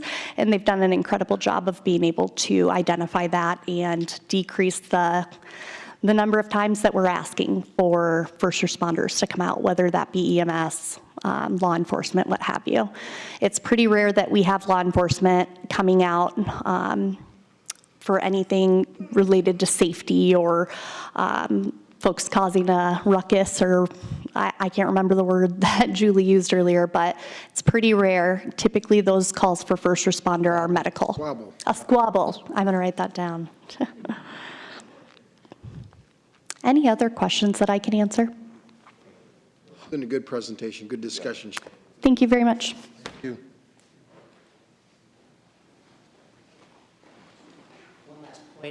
One last point, I would like to verify the decrease in calls, so that is true. Say that again. I would verify her decrease in police calls to the shelter. That has significantly dropped or improved.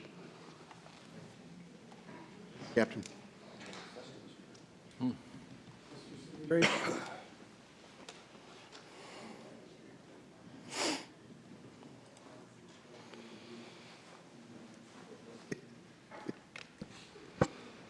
Tom Pingle, Public Works Director. The Public Works team has been tasked to look at the sister city rates. This is what the presentation will be about, so it's open dialogue. Ask questions as we go. We put together 3 different scenarios for the Sister City rate increase. The first one's to raise $500,000, the second $750,000, and the last $1 million in a one-time rate increase to the sister cities. Scenario 1 would require about a 13.7% increase to raise $500,000. One key factor to remember is we have to give them a 6-month notice before we can raise the rates. And South Sioux City has indicated they will be going off of our sewer system in February. So South Sioux City would be billed, if we pass this by the end of next month, we can bill them for 4 months' time. Scenario 2, $750,000 requires 20.5% increase. Scenario 3 is $1 million, would require 27.4% increase. This is the conclusion. Like I said, we need to give them a 6-month notice. South Sioux City will only experience a 4-month increase before they go offline. This would require a council vote to increase these rates, and at that time, the 6-month notice would begin.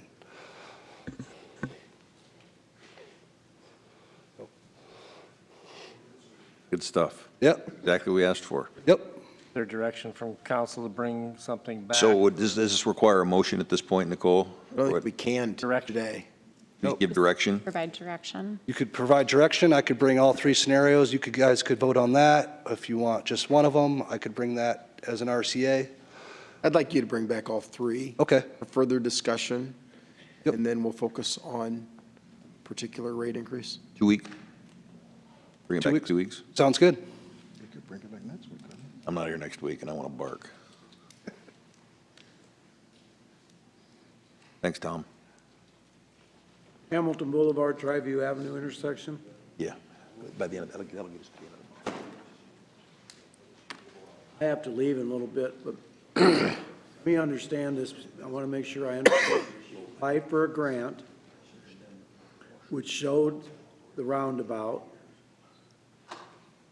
Didn't have a stoplight as any other option. It was, you applied for the grant, the roundabout.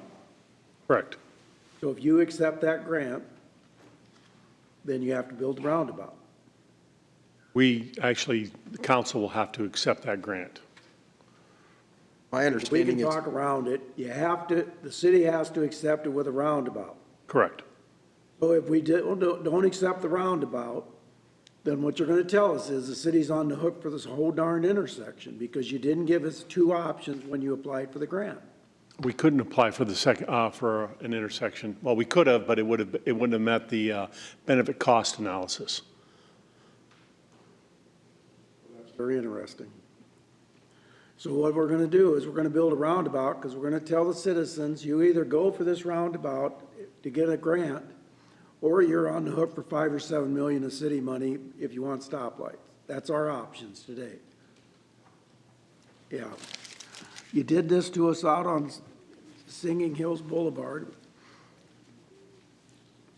But I just don't understand the logic of why we do these things, because you're basically going to say, well, we don't have the money to build this, so we're going to have to do it with a roundabout. Well, we actually have the money budgeted for a full-on, the whole reconstruction, whether we get this grant or not. With a very large TIF project. We don't have general fund dollars or. The TIF is very small on this one. Come on, Gordon, that's why. It's 1.5. It's 1.5 million. And Gordon, is it? Where'd we get all the money? We budgeted it from water, sewer, because we're replacing water, replacing the sewer, some storm improvements. We're reconstructing from the cul-de-sac all the way over to Myrtle.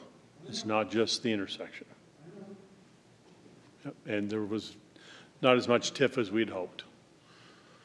Is it fair to say, understanding that we've applied for a grant, if we are awarded the grant and accepted, you would recommend, we would be required to go through the roundabout. Correct. If we elect not to take the funds, we would finance the intersection on our own, but that your belief is that the roundabout is, as designed, safer than the intersection that you've described? Correct. Is that a fair statement? Typical rates are about, Greatest engineering new phase. It's like one-way streets. You weren't around. I was in 1962. And everybody said they were going to be the greatest thing ever. Now we're trying to figure out a way to get rid of all those one-way streets. So it's the latest engineers' new and improved deal. And it'll be here for a while until we find out they don't work quite like we thought they will. And then we'll say, why did we build a roundabout? That's what we do here, and that's what engineers do. I've been here in this job since 1986. Since 1986, I've said, tear every one of these medians out of Hamilton Boulevard, tear them out and get rid of them because they don't do anything but look terrible after the snowplow gets done. We tear one out from Stone Park Boulevard north. Guess what? The traffic, we haven't seen head-on collisions. So it doesn't matter what you're going to tell me today about, it's whatever the engineer believes at this particular point in time, that's the greatest thing that could ever be built. So I'm off my soapbox now and got to go to work. So go ahead, Gordon. Thank you for your time. I hate to say anything, but if you're leaving in June. Mike is not acting mayor, the first black man to ever fill that chair. I'm proud to say it. I'm glad I appointed you. Is that how we move forward? Because we don't have a mayor, right? So We also don't have a mayor pro tem. yeah, that's what I mean. So congratulations. Is it just me, or these are the three new elected ones that are the ones that are not afraid to work a little late? So Baylor, I don't know if it's you that want to. It's that new timeline. Maybe Steve wants to share. Baylor, Gordon, I think this is our opportunity to level set both expectation and understanding, because there is a significant amount of misunderstanding in the community that once we applied for the grant of $3.5 million, we had committed to a roundabout. We have not committed to a roundabout. We have committed to applying for a grant, and if we get the proceeds from the grant, then the council will evaluate whether we want to do a roundabout or whether we want to do an intersection. that's correct. We're not committed to the roundabout at all at this point, period. We've got no money invested into it other than the study. And the study had to be done anyway for the intersection to see what improvements it does need. And it does need improvements regardless whether it's a roundabout or it's an intersection, a traditional intersection, sorry. Traditional. Mr. Mayor, do you like roundabouts? I don't know right now. I'm just trying to get a temperature. I always like to hear what the mayor's got to say. I tend to follow the lead a little bit, so that's good. We're still waiting for all the information, right? So I would like you to address, I think the primary concern that I've heard is that people do not understand how to drive around roundabouts, and that the location of that particular roundabout will have an impact on the rail line that runs just to the north. Can you address both of those, either Baylor or Yep. Gordon? Okay. Or Just Steve, make sure you're welcome everybody, to comment make sure too. everybody knows that this is Baylor. He's from our consultant, JEO. He helped put this program You together. just need to know how old I feel right now, because I've known Baylor since he truly was a little boy. Long time. That was Long time. Anyway, we did hire JEO for one specific reason, because of their expertise in roundabouts. They have one of their designers has done, over 100? Yeah, primarily in the Lincoln, Nebraska area. Throughout the Midwest area, total for all of them. That can be a He's struggle. down there. Yeah. So, you asked how people don't know how to maneuver through them? One of the consistent comments is that people don't understand how to maneuver in a roundabout. That is correct. I mean, there's a lot of people that they have a lot of fear of them because they're not used to them. Even myself, when I first went through my very first one, it was odd. And have to just pay attention well in advance to know where you're going. If it's a multi-lane roundabout, if it's not a multi-lane, it's just, you have to know where you're going. Which leg are you taking? For instance, the one we have over on Old Lakeport is a 5-legged one. So you have 4 different choices once you enter, or 5, I guess, if you want to go back the way you came. So it's just a matter of educating and going through them. Actually, Marty in the background here, Marty Doherty, him and I sat down, we watched a couple of videos on it and watched how to go through a multi-lane one, and he was enlightened about it after he got to see how they work and how you had to maneuver through them. And the impact of the rail line just to the north? The rail line, well, the rail line is going to be there no matter what, Right. whether it's a traffic signal or a roundabout. And traffic is going to back up on the north side of it. As it does now? As it does now. Nothing's going to change that. Some people have suggested doing an overpass. We cannot afford an overpass. And even if we could, I don't think we have the space without taking out all those properties there. So we'd have to bypass them somehow. So it's not a good location for that. When do we find out about the grant? We find out in June. Well, let's figure it out then. Yeah. Yeah, no. We ain't gonna fix it tonight. No, we're So, not, but I let's was see if we get the asked to grant. bring forward a presentation on what we've done so far, why we went this route. And one thing that, Gordon, you didn't really talk about it, but you talked about the safety aspect of where we are, now, as opposed to the roundabout or, Yeah, I'm gonna let Baylor handle that one because it's got a lot to do with the contacts or the conflict points. Yeah, so with any given intersection, there's a set of conflict points where vehicles have the chance to conflict with one another. So as Hamilton and Triview sits today, classic signalized intersection, benefit of a roundabout's 78% reduction in severe crashes. So like the primary example I can think of in my head is unprotected left-hand turns. So there's a quick start going down in that area. If you're traveling north on Hamilton, coming from I-29, you're going to need to make a left into on Triview to access the quick start. So for a portion, there's going to be the flashing yellow, and then you have southbound Hamilton coming at 35 miles per hour, and that's your severe accident, right? Your T-bone, your right angle collision. So you don't get that with a roundabout. The chances of a severe crash are greatly reduced. And then there's property damage only collisions. So these are your rear end, side swipes, minor in nature. Roundabouts usually have a 20% reduction in those accidents. I would say the biggest factor in that, as you're entering the roundabout, they're designed that you maneuver them at 25 miles per hour. So that speed's reduced, and so everyone's just a little more aware. And then I think another benefit of a roundabout is there's always the expectation that it's your chance to go, right? So you have to remain attentive at all times. Whereas a signalized, you're not really paying attention. You're on a red phase, you look up, too late, you're traveling at 35 miles per hour and you rear end the car ahead of you.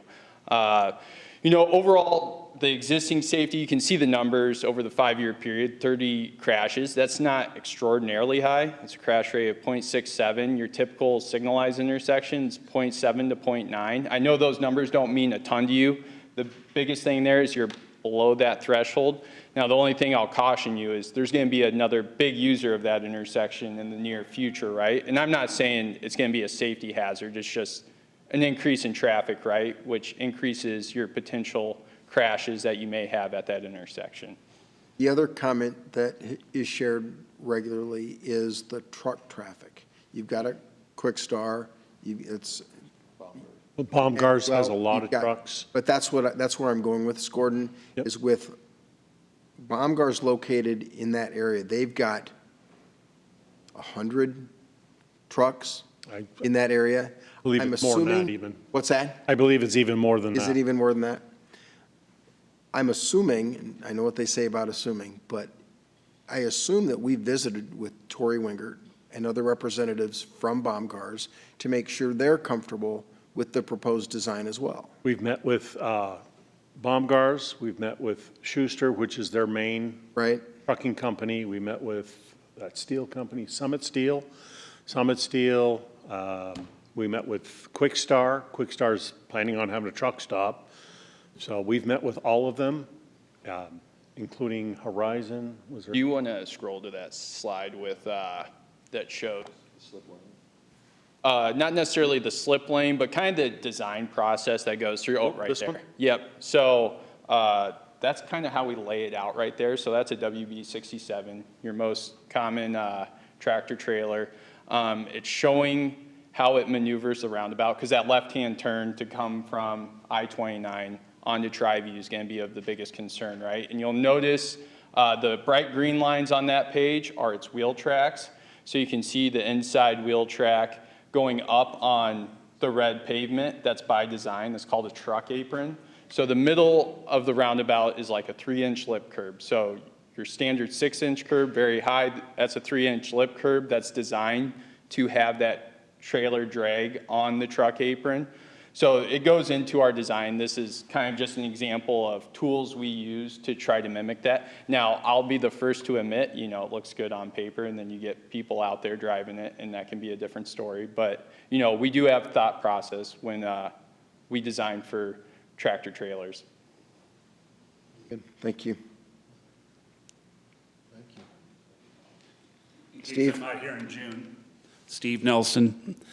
My problem with this whole thing is, because I use this in my fleet, people use this to get to West 4th, is that train.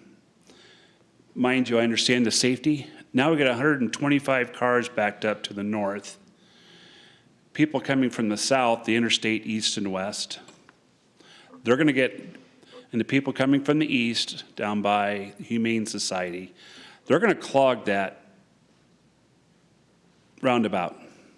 There's nobody moving now for 15 to 30 minutes as that train sits there, because that truck now cannot go around that roundabout. It can't go to the left. So now we got another 100 cars backed up going to the interstate. Here comes the northbound track of 100 cars. How does that become safe, fast, and efficient when, especially cars from the south trying to get through that intersection? I question that part about this roundabout even working. Normal traffic, I got it. I see it. I can understand their numbers. But that railroad, it goes through there at least twice a day, and it's at least 15 to 30 minutes each time it goes through. That is going to be a, and Gordon, I appreciate his phone call, because him and I talked through this, and I do appreciate that. I don't care how many patrol cars you put there to help monitor it to begin with. It doesn't going to matter. It's going to get blocked during the train traffic, and there'll be no movement coming from the south getting around that roundabout. And accidents, as all those cars start coming down from the north, I think it's going to be a disaster. Now you're also making the assumption too that when there's a train that everybody's going to come in and block the whole intersection, just like they would if it was a traditional signalized intersection. You tell me one person that doesn't want to get closer so they can get past that train, they're not going to sit back. I understand, but they'll be able to. That's human nature, and they're going to get 2 lanes of people, and they're going to clog that whole thing With a up. signal. Even get around it, and they're going to be perpendicular to the traffic, because they can get the next in line, because God forbid one of these guys behind me might get in front of me. It's just human nature. It is. So I think this is a horrible idea, unless you could I know you're going to do a bypass coming out from the west, which I think is great for people to get out. But anyway, that's my 2 cents. Appreciate your time. Thanks, Steve. Thanks, Steve. Yeah. Anybody else? Yes, sir. Hi. Hello. My name's John Williams, and for the record, Gordon, you tried to understand this with me. I still don't like it. When you throw the employees from Baumgars, the steel company, the box factory, 3:30, that thing's gonna be so fully loaded with cars, you're gonna have accidents. I don't care what anybody says. You're gonna have people from Baumgars trying to get into it. You got people north and south trying to get into it. The guy's right. It's gonna be clogged, and the trains actually go through there more than to 3 times a day, because I work outside some of the buildings. And between the train and all the traffic, this is the worst idea you can have. I know you say a bypass is too expensive, but I myself would think a bypass would be the best for the Hamilton Boulevard traffic, just like they did Dodge Street in Omaha. You have bypasses that go over the top of intersections for the main traffic. We and don't the have, slow we don't have traffic enough, go underneath. we don't have enough space. How far is the distance between, I know you said 600 feet. How much distance between the interstate and that signal?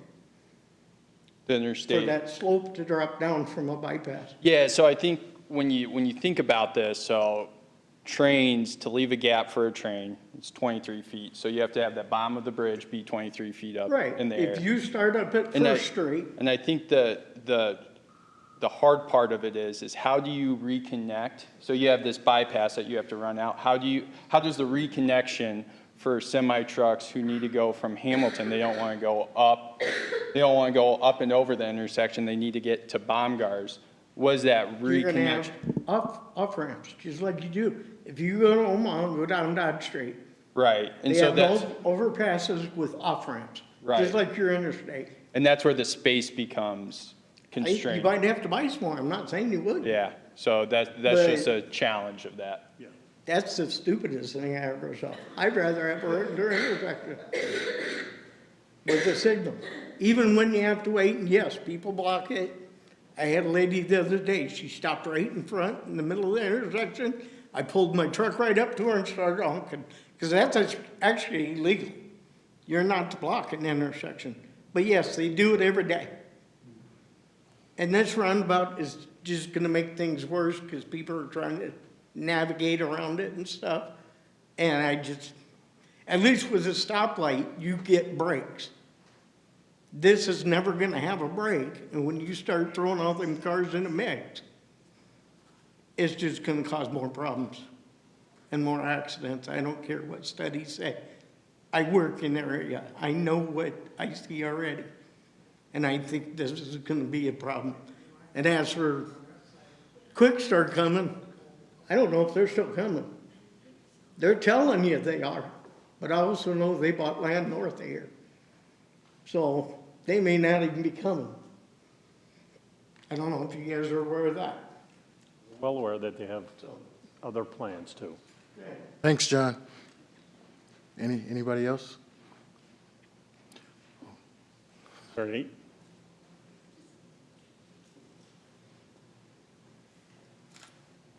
Hi, I'm Nancy Botchin. Say that just a little bit closer to the microphone so it's on the recording. Nancy Botchin. Thank you. That picture you just had up there about semis and roundabouts. This is that one? Here, designed from our streets here. Yeah, that's on the overlay that we have in the proposal at Hamilton Okay, and so Triview. looking at the bottom lane would be Hamilton and that over. So to the left Hamilton's would be- going up and down, and then Triview's going east and west through that picture. Okay, that's all I had. Because I was just trying to figure out how semis would maneuver through that. But I'm a visual person. I'd actually probably have to see a video of it, but Yep, we are as well. Yeah. thank you for your time. Thank you. All right. I could play the video. Well, we'll have another day for, Oh, you sure? yeah. This is the one up in Orange City that's current. They have trucks going through it, along with buses. This is time lapse. So it's going really fast. They don't normally go this fast, but you'll see buses, you'll see tractor trailers going through it. And this is just an hour away. And this roundabout is a little bit smaller than the one we're proposing.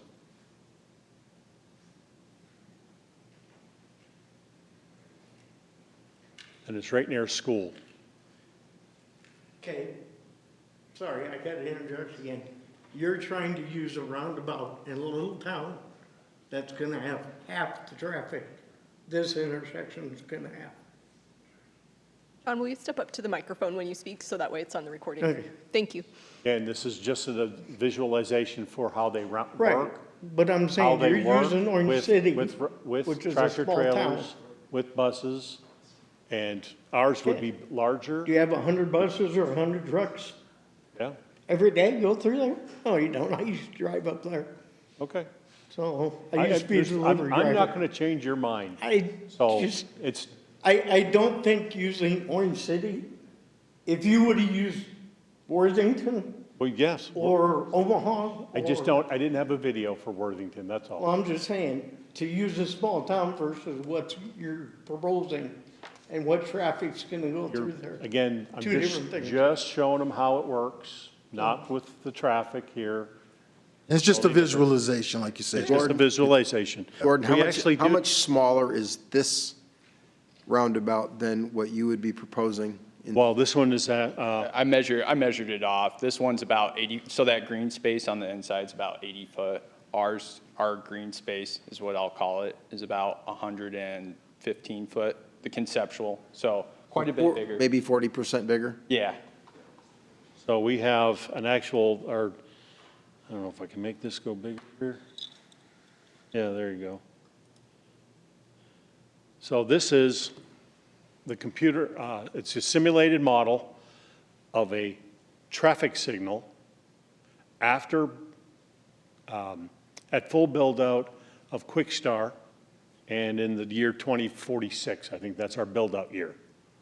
We project how much more the traffic will be, and I know it's hard to see for a lot of people with the small dots on there. They look like little ants, but you can see the traffic backing up again, and they'll queue, and then when the signals get going, and keep in mind, there's one part of the presentation we did not talk about, was this intersection down here at the off-ramp, on-ramp to Wesley. That's going to be modified as well to a double left turn lane. We're trying to get that permission through the DOT. They're studying it now. So this is all part of it, and these signals will be timed. But even with that, during a peak hour, this is what you're going to get. You're still going to get your backup. Now, on the flip side, this is again computer modeled, done by our consultant.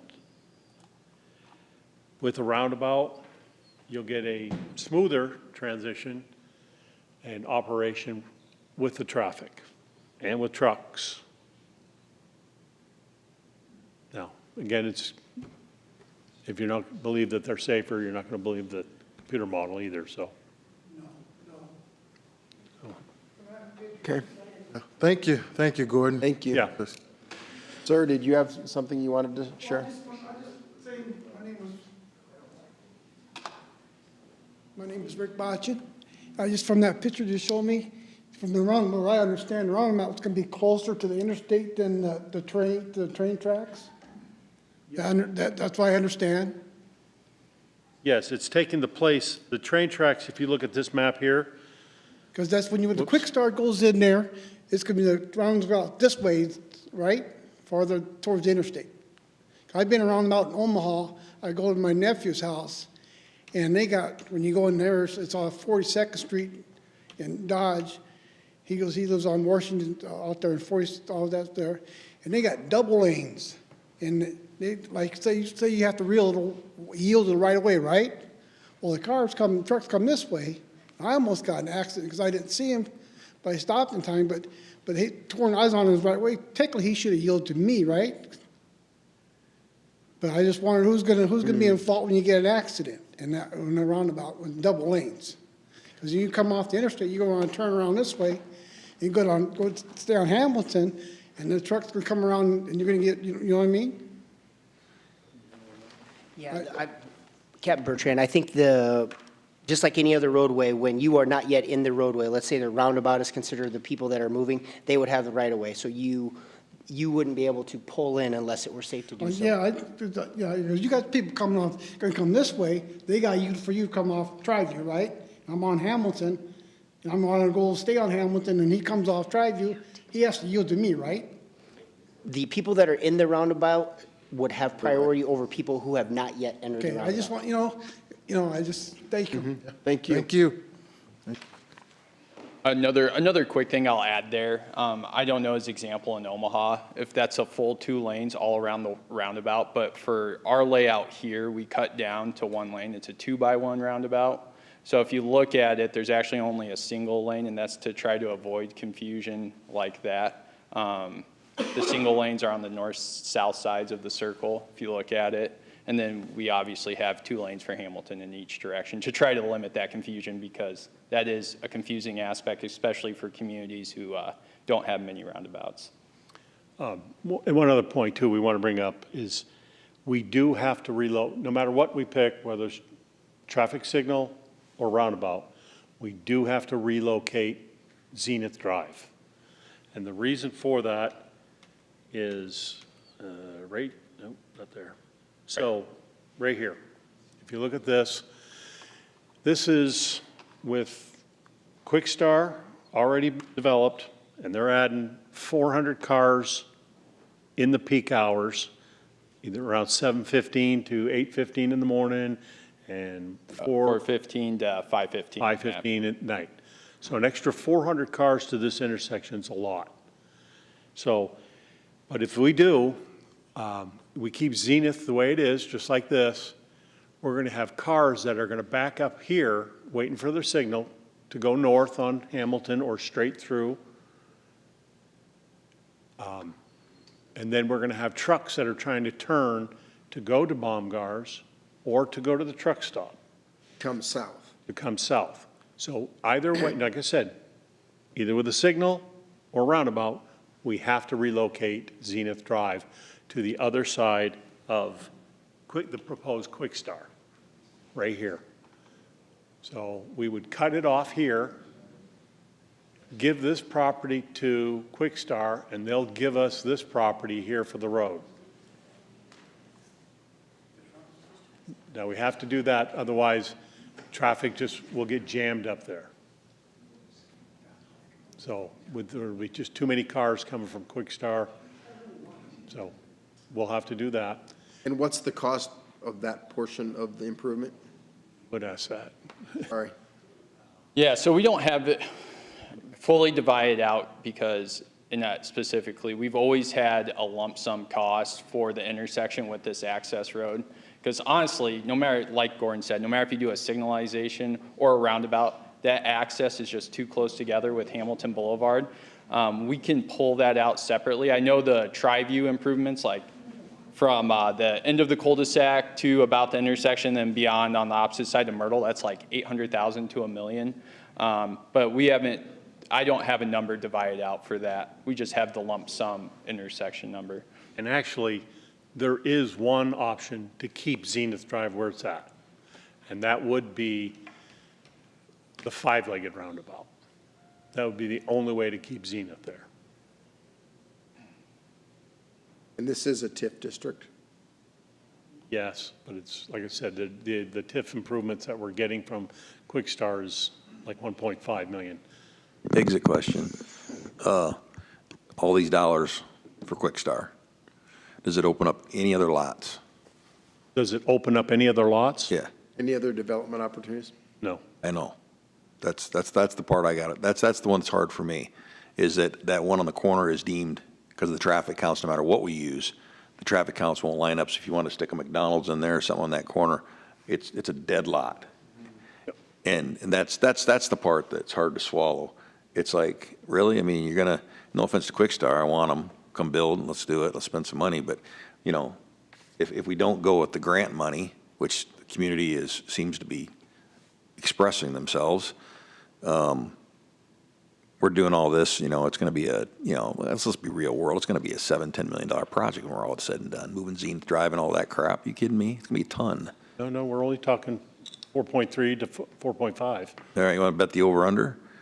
I mean, okay, but I'm just saying it's a lot of money if we got to come out of pocket for just a Quickstar. And I like Quickstar, and they're up north, they're doing great things, but I'm just like, it's not like it's opening up 4 different lots that are going to go up there and bust this corridor open. So it's another thing we need to talk about. And this is not something that we're asking them to come here. They are coming here, they want to build there. So we got to do something with this intersection for the safety of the general public. And the safest thing is a roundabout.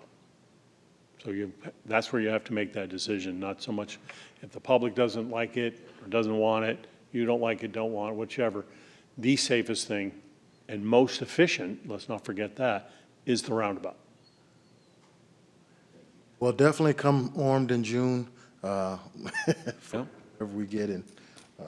We are going to proceed with the bypass leg around on the west side of Quick Star, so that we don't hold their project up. Yep. All to be determined. Which will eliminate the five-legged option, period. Thank you. Absolutely. Sharon Brown. So is that relocation of Zenith Drive enough for all those trucks to make turns without hitting cars or damaging property? That would, That's the reason like we why. showed in the. That's the reason why. No, No, like we showed in the slide. not your roundabout. No, I know, but we'd have to make those same That turning. did not, that looked like a heck of a tight turn. We'd have to make those same turning movements when we design the relocation to make sure it functions. It's Because just all we an- ever see anywhere is divots where trucks can't make turns. Right, yeah, that would have to go in the design of it, for sure. Yeah. Good question. Thanks, Gordon. Thanks. Detention Basin Buy-Down Program.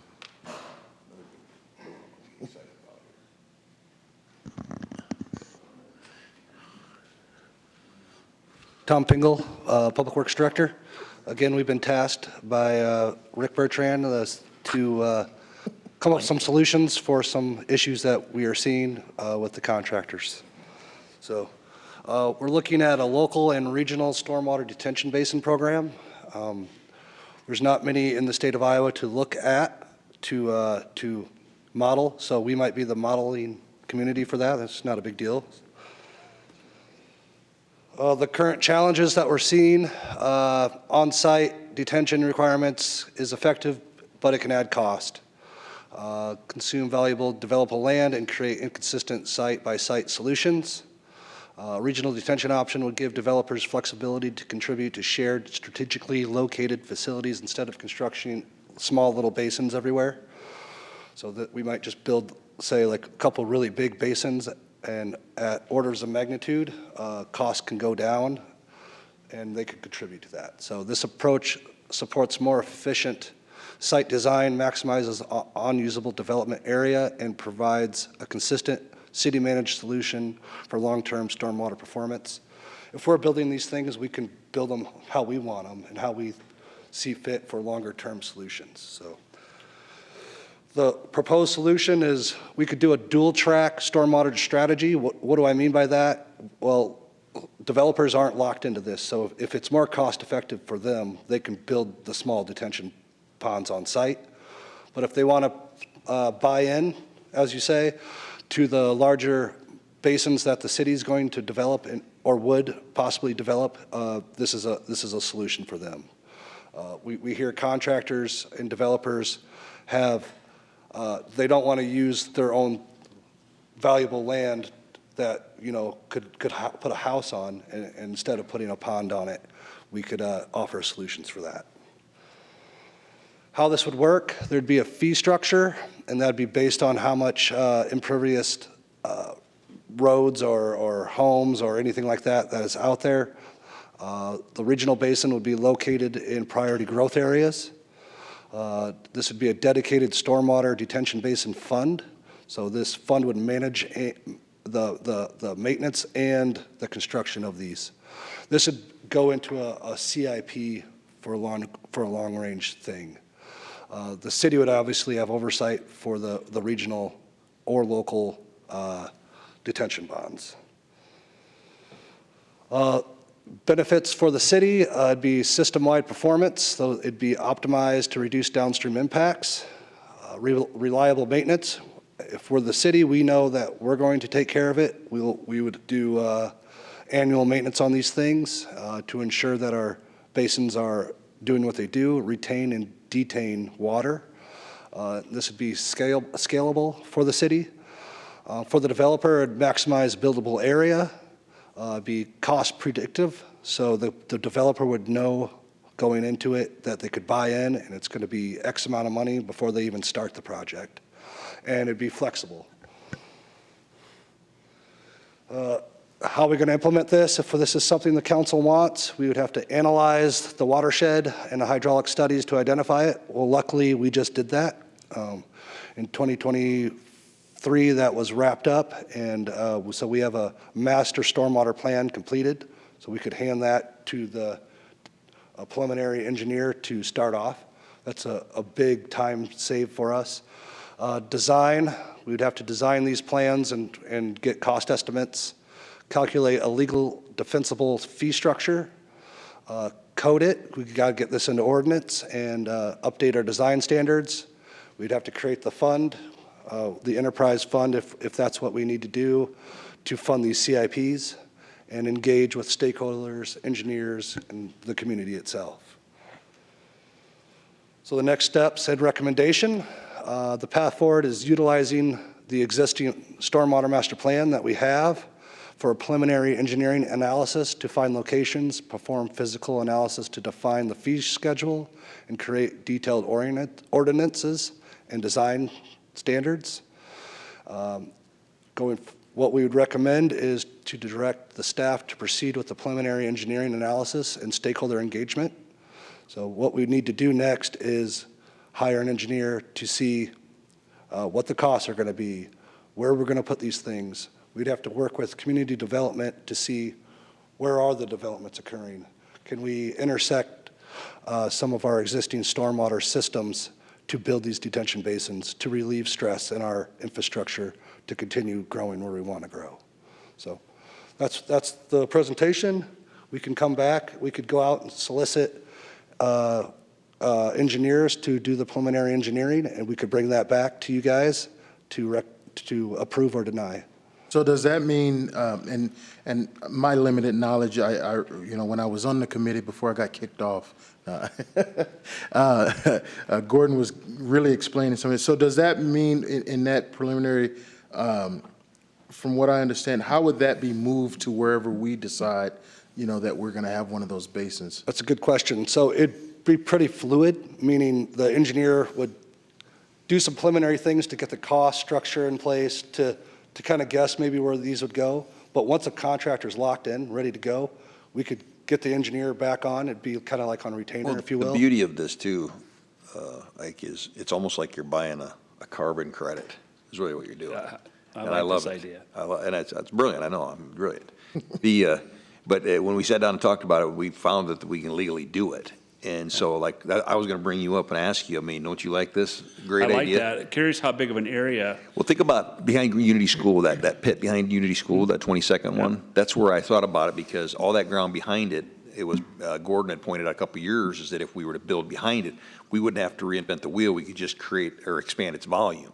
I'm like, all right. Yeah, that's all you got to do, expand the volume. So if we can identify regional pits or basins, then at that point, when we need to expand volume based upon more and more development. And so what I like about it is I don't want it, and I don't think our fee structure, Steve, should be what an underground tank costs. It's got to be something reasonable and fixed so that you can then preserve the buildable space, your setbacks, and all that other garbage that comes with a basin, and then we can buy into these regional pits. So it's legal, and it's just a process, and that's what I hope this council will move forward. It's very innovative for us, especially in our terrain. So what are your thoughts? No, I like it, just to figure out the size. And I know I spoke with a guy out there on Outer Belt that's developing, and we talked about a regional pond out there with Will, and I thought that was a great idea once I understood the concept. So I had a little bit of idea just to figure out where they would go in town, how big of an area they would cover, and how much cost would there be, of course, for the city to get that infrastructure in place, and what would it cost us, right, at the end of the day.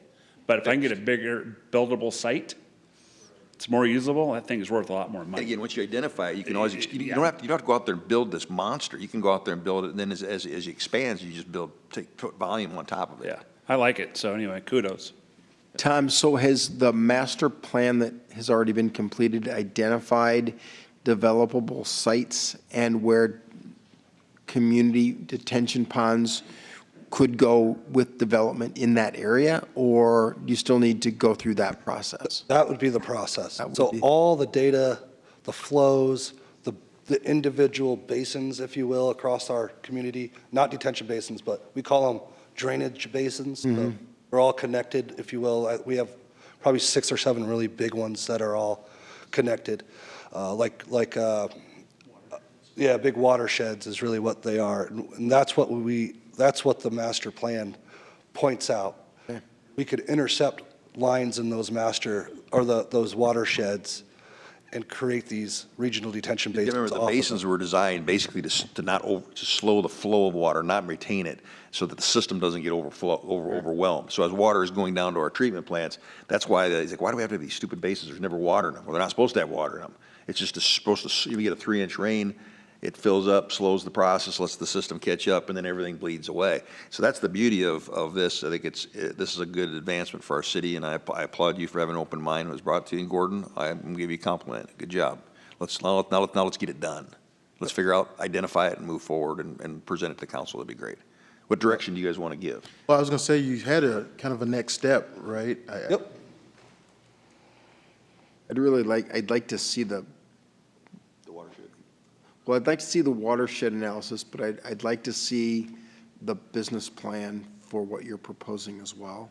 I think they have to go hand in hand. Yep. So if we could see the business plan with the financials, that would be helpful. Yep, and I think the preliminary report analysis would point a lot of that out. Okay. Would it help to see an example of intersecting some of these with a basin to see what it would really look like? Sure. Property? We could try to find some. That's Example property. Yep. But a developer, if he's looking at, number one, he doesn't want to give up the ground or kills the project, which is nine times out of 10, they might kill the project, versus, okay, an underground basin is $75,000, okay, a fixed fee of $28,500 based upon volume or something. They're going, okay, $28,000, I get to keep my ground, throws into the fund, and it serves the community better, and plus we dictate where they go. It's just, I think it's a great vision for us. I kind of visualize it like the city would have a CIP to build 1 or 2 of these things every so often. At orders of magnitude, like I said earlier, it's more cost effective for the city to build big retention basins rather than little small ones everywhere that the developer builds. So when he or she, the developer, puts in money into this pot, it goes to maintaining and building more and more of these. So then is that just council direction, or how does that? We can't do anything today. Yeah, but I can go out and solicit engineers to propose on what, Mike, you good at that?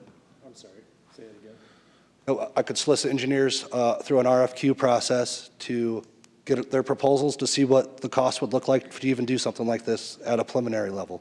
You good at that? Give you a general sense of direction. the cost. Like I said, I need to see the business plan. I need to understand how. We won't have a business plan unless something like this next level happens.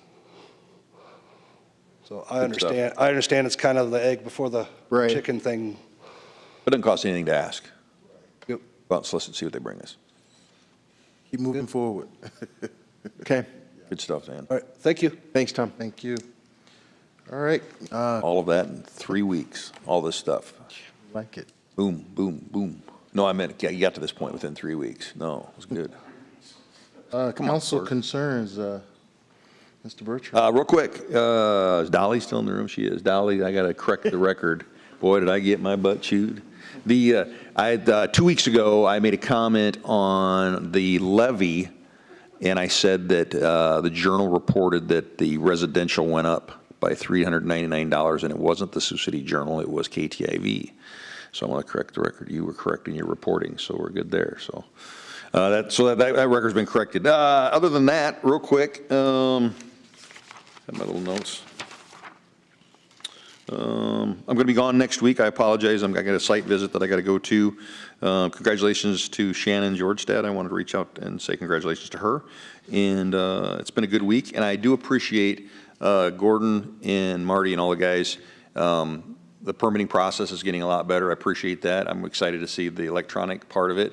We're going to continue to bring up our homeless situation, Captain. I appreciate that. I think we got to keep it front and center, and we're doing that.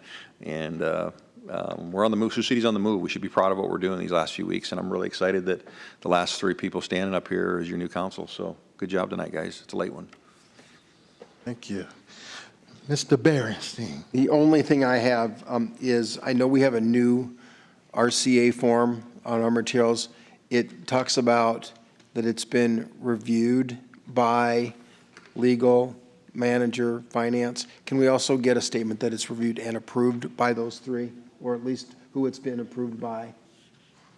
Isn't that the statement? It doesn't state approved anymore, unless I misread it. Oh. Used to We say. can It say used to review and say approved reviewed by. and approved, and if I saw it correctly, Okay. it just says reviewed. Okay. So if we could get reviewed and approved by, that'd be, and that's it. Thank you. Just real quick, one, as you heard today, with the Education for Young Children Week, I'll be going out to spend the morning with some of the young folks tomorrow. The other thing I just wanted, I had a great meeting. We've been meeting about the UTV, and we've taken the first step in evaluating what that looks like on our city streets, and meeting with the city staff and department leaders, and understand the legal and safety considerations. At this time, I really want to just put out, to the media and to neighborhoods that on April 21st, the Sioux City PD is having a town hall. And a part of that town hall, we're going to be holding a listening session on that particular issue. And so we're asking all folks, if you have a perspective, whether support, opposed, or somewhere in between, this is an opportunity to be heard, and that will be at the Sioux City Public Museum, 7 o'clock, right, Captain? It's 7 o'clock, and we'll send that to, have that UT. Community input is obviously a critical role in what we do and what we do next, so we want people to come out and be engaged with that. As Councilman Rick said, congratulations, Sharon, but I see, Linda, you're still here. We know that there is a second position that's coming open, and so please, definitely. And you will not need to reapply, as I understand it, correct, Heidi?